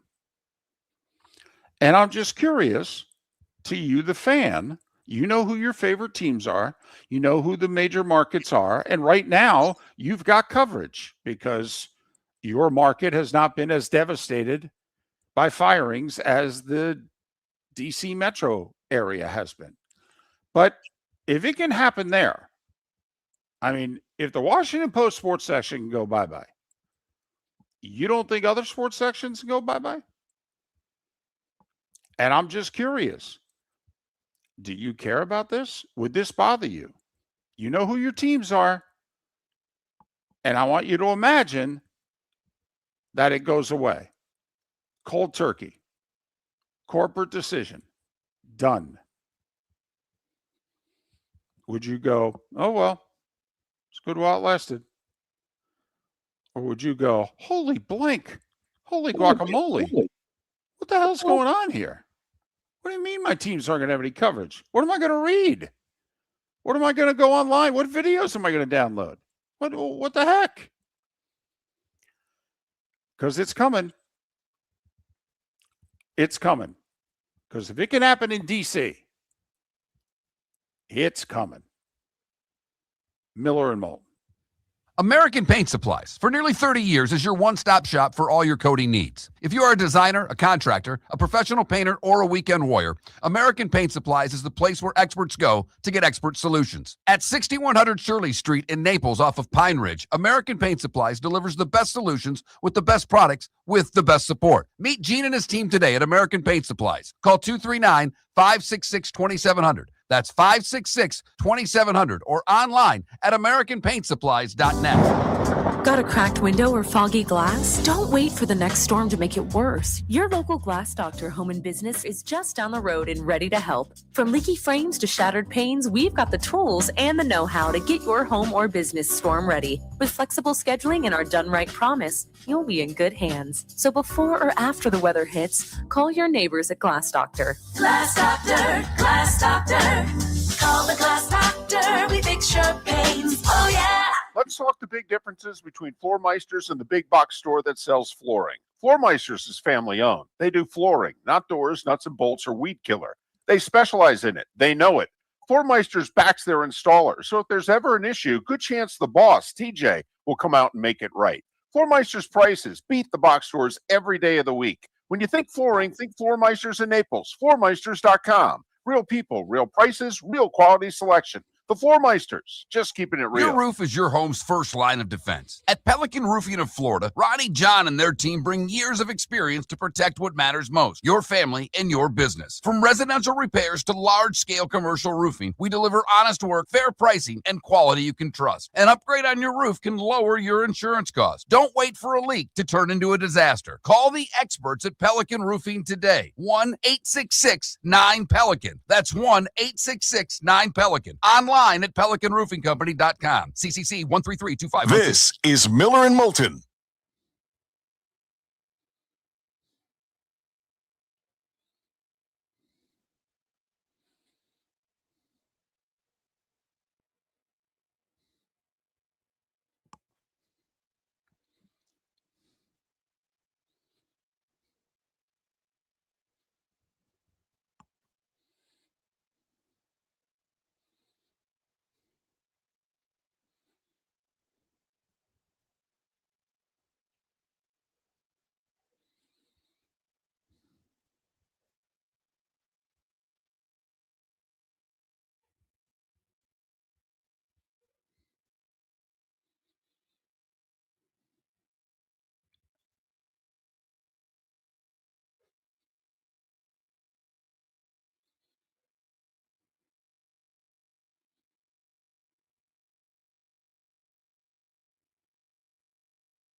So, David, there was no Maryland radio broadcast of the game in Minnesota yesterday. Well, there was no, I don't know. I'm guessing that there was a radio broadcast of the game. Okay, but there were no beat writers. There were no television stations. There was no, John Sinet is the SID, and you have to give a list, to the other team of the people that need credentials. And apparently he had nothing. I'm assuming that their games are broadcast on the radio and that there was a play-by-play and an analyst that probably travels with the team. But that's it. Nothing else. Wow. Right. It's a Big Ten team. It's a major U.S. market.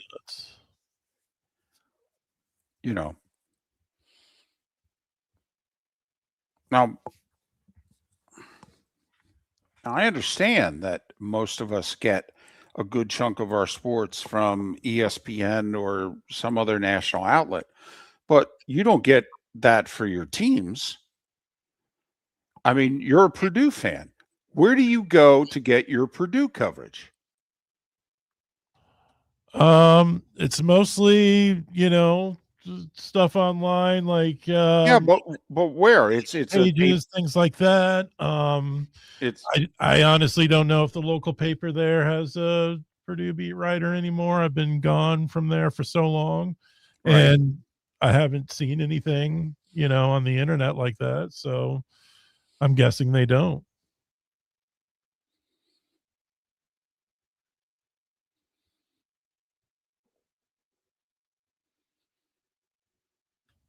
I Well, know they publish Purdue stories, but I really don't think there's a beat writer with them traveling with the team. and I'm guessing there is. I'm guessing in Lafayette and West Lafayette that drives the train. And I'm guessing there's a beat writer. But I'll look it up. I don't know, Mr. Spivey, about impact our guests, but yeah, I mean, I do think it's difficult for me to imagine that Gannett and Scripps Howard is not going to look at what's going on in DC and wonder, do we have to make similar cuts in other places?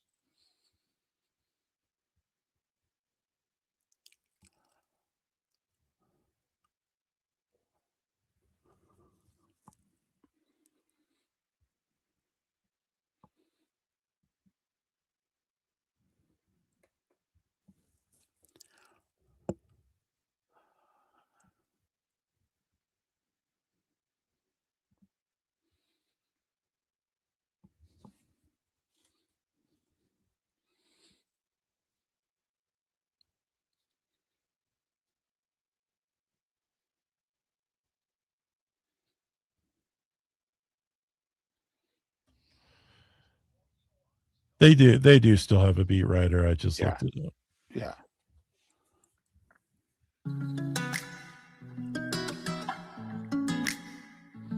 Welcome back to Miller and Moulton. Text the guys what's in your mind at 21,000. That's 21000. And now, here's David Moulton. 21 minutes past the hour. A lot of feedback in the Twitch and YouTube chat rooms about the subject I brought up last segment about beat writers going away. And I'm talking about for major professional teams, major colleges and college programs. We don't have to do a post-game interview tonight. Why? There's no one to talk to. No one's covering it. Huh. So, Pittsburgh. We've had Ray Fittipaldi on for the Pittsburgh Post-Gazette for years, over a decade. He's out of a job in 3 months. I mean, they've already announced that paper's going under. Now, that to me is different. If the paper is no longer solvent, and what if that's the case, and this is legitimate, it's not, something that really could be saved, and they're just deciding not to. The hell with everybody and the hell with the community. So I'm just going to assume, no, man, it's losing money, been losing money a long time. We're going under. Okay. But I mean, Ray Fittipaldi, who's covered the Steelers a very long time, he's going to cover the NFL draft in Pittsburgh, something he probably never thought he was going to cover in Pittsburgh. When's the draft ever going to come to Pittsburgh? Well, it's coming late April. And a week later, he's out of work because his paper no longer exists. Now, that's one part of the industry. But the other part of the industry, and I will say, like, to specifically, okay, I'll speak about Jacksonville for a minute or two, where I now live. Man, every station is all in. Man, oh man, do they cover sports in this area. Wow, do they cover sports. And they go local. They've got hockey teams, soccer teams, okay, you name it. They stream games live. I mean, they travel with the Jags everywhere. They do live post-game shows. I mean, this network, the Times Union is all over things. There's a dominant local sports radio station. Okay, they cut, obviously there's big time golf here with the players. I mean, you name it, this market has it. It's got everything but Major League Baseball. And it's a market that also the Gators and the Knowles are fighting over. They both come here and host events here regularly. Okay, like at FGCU, it's difficult to get the Gators and the Knowles to come to Southwest Florida. Yeah, it's not difficult for Jacksonville or North Florida to get the Gators or the Knowles to come to them and play a baseball game, or come to them and stage a basketball game at the downtown Jacksonville arena. They may not play it on campus, but they'll play it here. You got two major universities that are literally fighting over the fandom and the money that's in this city, besides all the other sports going on. And this market is sports crazed. They cover it like it's the 80s, honestly. Okay. Almost brings a tear to my eye knowing what's happened to the industry. But like in Southwest Florida, the demise of the local TV sports. That's crushed FGCU. Because FGCU, they've never known how to market their product. Not effectively, not consistently. They haven't. Obviously the women's basketball program won for 20 years. The Winning did the marketing, and they sold over 2,000 tickets a game, which is, top 40 in the country attendance. But it wasn't the university's marketing. It was the programs doing the marketing. Obviously, when Dunk City happened and the 5 20-win seasons that happened right after that, all right, that sold the program. That big crowds on a regular basis. A couple of years of sellouts, and then after that, it was like 3-4 years of consistently 3,500, 4,000 people in a 4,500 seat arena. Okay. But the university lived off of, the athletics department did anyway, lived off of the free print and the free TV that they were getting. They were getting, quite frankly, millions of dollars of free PR from the local TV stations and the local papers who were fighting each other. Now they're owned by the same company. And they just had to show up for work, and media would show up and be there. And now, I mean, I did the games on radio and then on TV and then on radio again. Nobody does their games on radio. They've got the streaming thing with ESPN Plus that they've done for 15 years. But, I've had people in charge there say, well, that's our marketing right there. If you want it, you can watch it on ESPN Plus. Yeah, but aren't you trying to sell tickets? And without a local, think about if you did local TV sports in Southwest Florida, how often FGCU would be in your local sportscast. I mean, you got FGCU, you got the Everblades, you've got the regional teams of interest, and then you got high school. I mean, of course, FGCU would get a ton of attention, free. They haven't gotten any of it for 10 years now. Damn near, at least a half dozen. And it's put a lot of emphasis on the athletic department to do the marketing. And it's never been something they're good at. Hopefully one day they will be. They're not the minor league hockey team 2 miles down the road. Those guys can sell ice to the Eskimos. They can market. They've gone through a lot, and they've got their economic downturns, the whole deal, and they can market, but they spend money at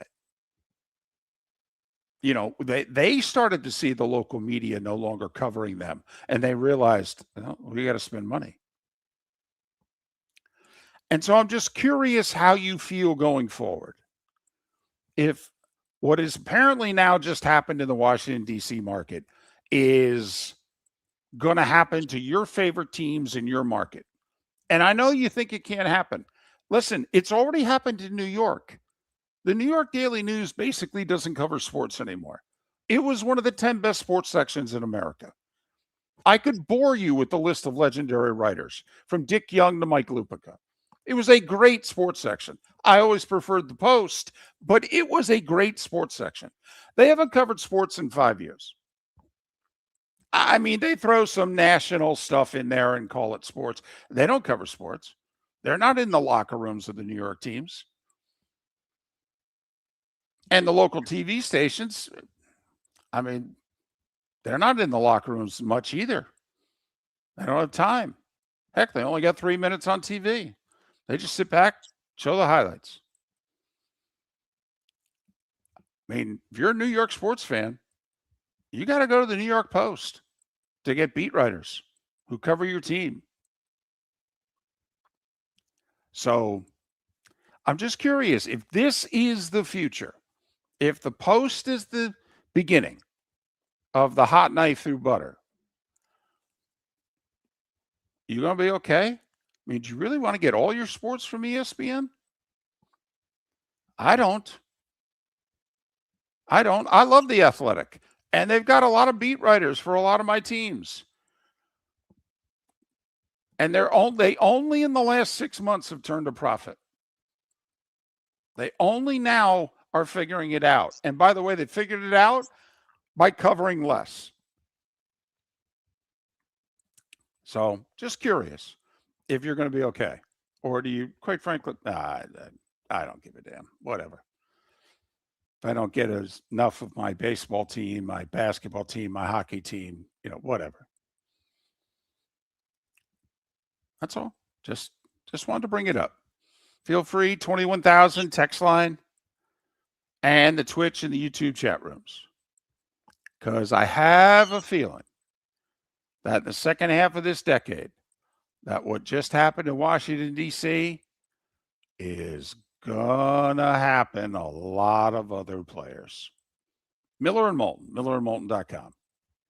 American Paint Supplies, for nearly 30 years, is your one-stop shop for all your coating needs. If you are a designer, a contractor, a professional painter, or a weekend warrior, American Paint Supplies is the place where experts go to get expert solutions. At 6100 Shirley Street in Naples off of Pine Ridge, American Paint Supplies delivers the best solutions with the best products with the best support. Meet Gene and his team today at American Paint Supplies. Call 239-566-2700. That's 566-2700 or online at AmericanPaintSupplies.net. Your roof is your home's first line of defense. At Pelican Roofing of Florida, Ronnie John and their team bring years of experience to protect what matters most, your family and your business. From residential repairs to large-scale commercial roofing, we deliver honest work, fair pricing, and quality you can trust. An upgrade on your roof can lower your insurance costs. Don't wait for a leak to turn into a disaster. Call the experts at Pelican Roofing today. 1-866-9-PELICAN. That's 1-866-9-PELICAN. Online at PelicanRoofingCompany.com. CCC 1332512. Mark Miller for Sleep Treatment Direct. They are helping me with sleep apnea. And by helping me,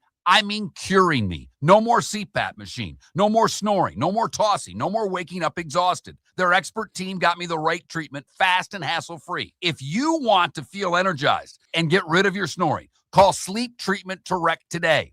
444-1741. That's 239-444-1741. Sleep Treatment Direct. Sleep safe and sound. The Cape Coral Police Department is growing, and they want you to be a part of it. They're hiring new officers. Starting pay is between $74,000 and $90,000, depending on your experience. And with a $10,000 hiring bonus, you could be making $100,000.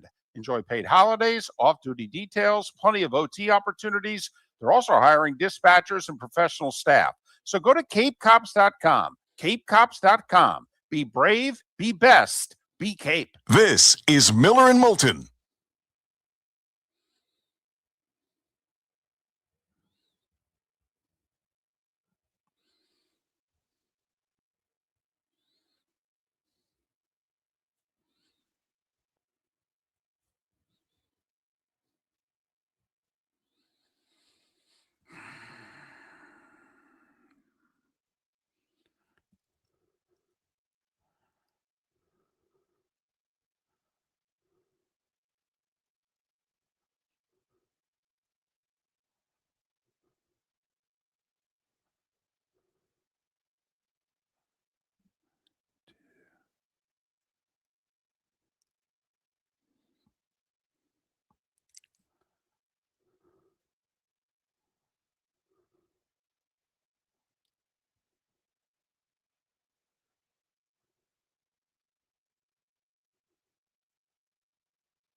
You're listening to Miller and Moulton. And now, here's Mark Miller and David Moulton. 22 minutes till the top of the hour. Miller and Moulton, millerandmoulton.com, Miller_Moulton on X. Sorry, I did not prepare a good, bad, and ugly for you. I fell down on the job, so my apologies for that. On today was the day when it was today in 92 that Mike Tyson was convicted of rape. He would end up doing 2.5 years in prison, but Tyson convicted of rape today. Alan Dershowitz was the one who handled his appeal, and before a 3-judge panel lost a 2-1 decision to get Tyson out of the conviction.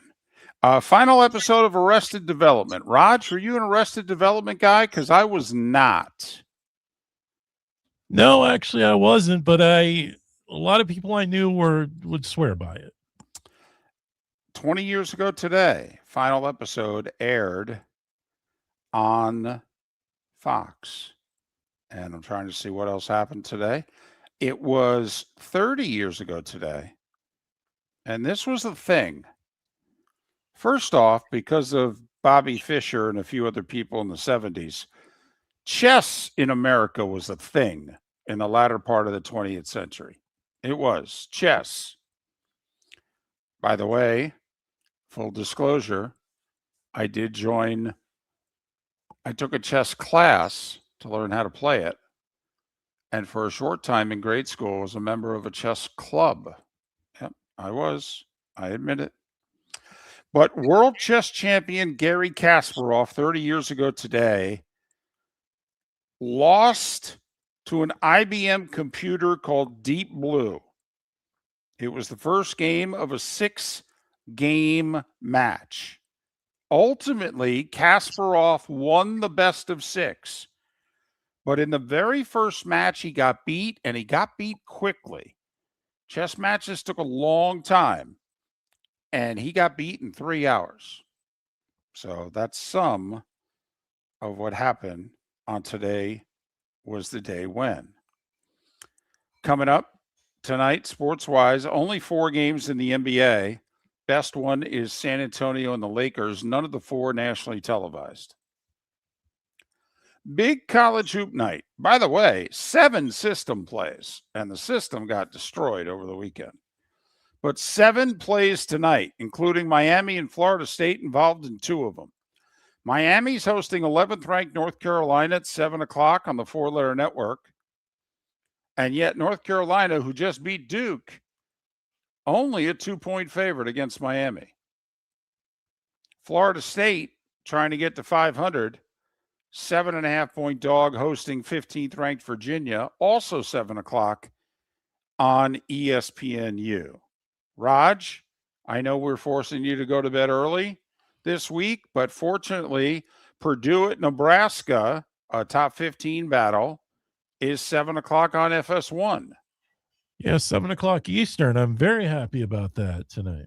And Nebraska, who's lost 2 in a row, chance to get off the schneid. But Houston, a heavy favorite at Utah. Duke, a heavy favorite at Pitt. TCU, a solid favorite at TCU. Same with Arkansas at LSU. So we have a lot of system plays tonight with the big boys favored on the road against unranked teams. So there you have it in the sports world. Big Olympic day. U.S. could win some medals today. At noon, curling, mixed doubles, gold medal match. U.S. in the final, so no worse than a silver, but a chance to win gold. I believe it's at noon. Michaela Schifrin skiing today for the first time. U.S.-Canada women's hockey today. Not the medal round, but playing for top seed because they're the 2 best teams by far, and they're both unbeaten, etc. So a lot going on in the Olympics as full week one begins to heat up over in Italy. I'm curious, by the way, how many of you are watching? Winter Olympics in Italy. How many of you are watching? Any of it? Some of it? Prime time only? You're only watching because the other person in your house is all into it and you want to keep the peace? So, just curious. You know, I have to admit, by the way, my wife, one of the nicest people I know. Man, boy, was she angry at Lindsey Vonn. And she's like, "What are you doing on the mountain? Come on now," especially after the injury. I tried to tell her, the injury had nothing to do with it. She hooked her arm on the thing. She's like, "I don't want to hear it." Blah, blah, blah. Wow. Okay. So, I must admit I'm into the ski jumping because of the controversy, which apparently has to do with guys' packages. And we're not talking UPS. So, okay, I got to admit, you've got my attention. I don't know. This is really, it can influence your flying? Really? Huh. Plus the fabric that they're wearing, that's a controversy. Ski jumping, apparently the most controversial event at the Olympics. All right, you got me. You got me. So that's what's going on tonight. Anyway, Miller and Moulton. There's one other thing I wanted to mention that I didn't get to today. There's a lot of golf fans in the markets that we serve. And, I talked earlier this hour about media coverage and do you care, quite frankly, whether you're getting any or some or a lot or who's doing it. So Roger Maltby just signed like a 6-tournament deal with both NBC and I believe CBS. I think Roger Maltby is working Pebble Beach this week and weekend. And that's CBS. I mean, Nance has a house on the 5th hole. I mean, it's CBS. And so Roger Maltby, all those years with NBC, I mean, he first got started, I think he got hired full-time for the 91 Ryder Cup. So, I mean, he's been doing this almost 35 years. Raj is in his 70s, I believe. And he signed. Part of it has to do with, NBC doesn't own the Golf Channel anymore. It's the company that broke off from them. And the people now running the Golf Channel were able to make their own decisions. And they decided we need them for 6-8 events. But 2 of them, I'm pretty sure, are on CBS. And Maltby said, I've never thrown it to Nance before. Kind of looking forward to it. So I'm just curious as to how many of these West Coast events are going away. Because the new commissioner is on record as saying he wants to shorten the golf season. I mean, the new commissioner is on record as saying he does not want to begin the season before the Super Bowl. The Super Bowl next year is Valentine's Day. So think about how many events wouldn't take place if this is really what the PGA Tour wants. They want to start after the football season ends, and they want to finish before it starts. All righty then. And he kind of wants to do away with a lot of the fall events because he, quote, doesn't think they're important. If the top players aren't going to be playing, I'm not sure why we should have them. It's a totally different tour now. They're not interested in the 150, the 125. They're not. They're interested in the top. This is the LIV effect on the PGA Tour,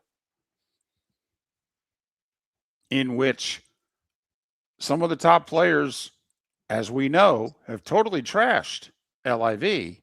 However, some of the top players who left the PGA Tour because this is how we wanted the tour to be run, and they went to LIV, they actually have very similar attitudes.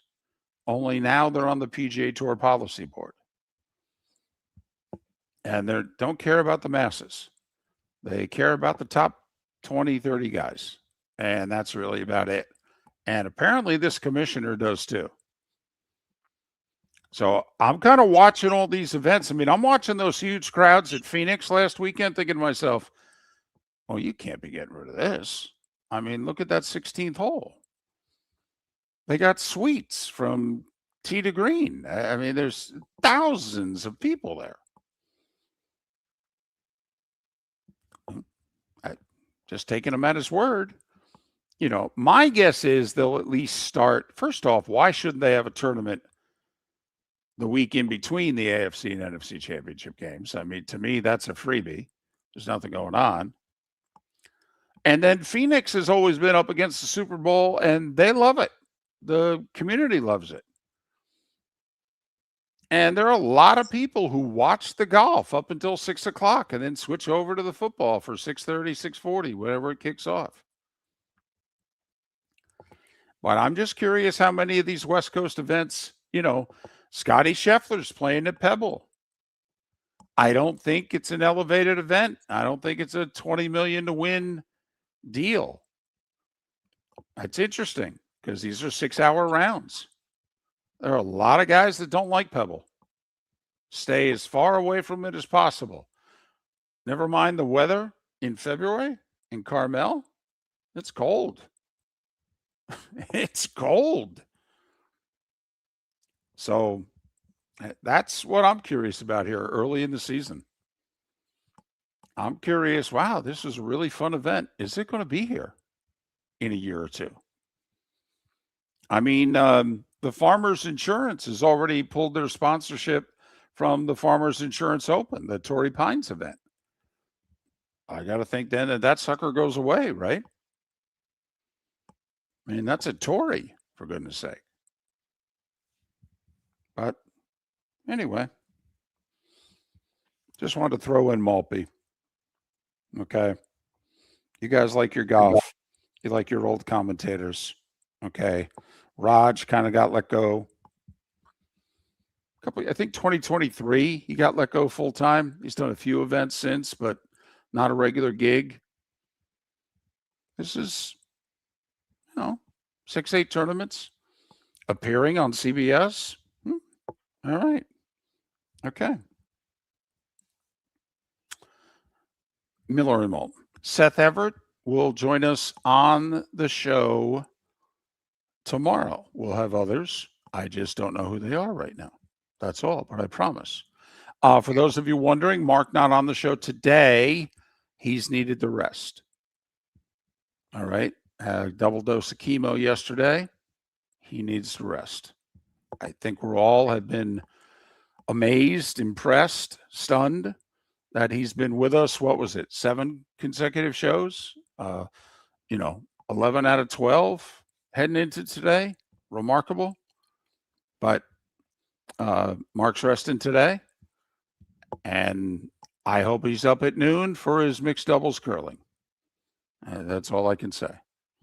But, if Mark's with us tomorrow or the rest of this week, he's with us. But we're planning accordingly. And I think you all are as well. We just want him to get well, rest up, recover, and say our prayers, cross our fingers, knock on wood, the whole deal. And hopefully this continues to go well. Miller and Moulton.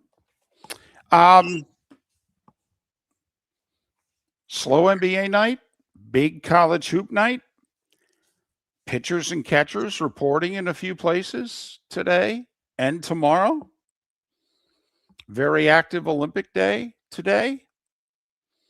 And I have a feeling if you were the Falcons, would you cut that defensive lineman who finished 3rd in Defensive Rookie of the Year, had 10.5 sacks as a rookie, and you spent a first-round pick for, and it's a first-round pick that the Rams are going to have this year, but the guy who drafted him got fired? You're Matt Ryan. You're the new guy in charge. You know the guy, 5 felonies, domestic dispute with his former girlfriend, went after her in his car, rammed her car with his car. then had violent altercations with the police, facing 5 felonies. My understanding is every felony is 5 years in prison minimum. I think I would say publicly that if he's convicted of anything, we want nothing to do with him. But I think I would play the salary cap game and wait for the judicial system to run its course. But it's going to be a fascinating story going forward this NFL offseason. Hey, Raj, thanks for everything. Good luck to your Boilermakers tonight. Thank you. They may need it the way they've been playing. And, well, yeah, I thought they were going to be best or second best team in the Big Ten. They're like the 5th. So we'll see. And thanks, everybody, for listening. Have a great rest of your day, Miller and Moulton.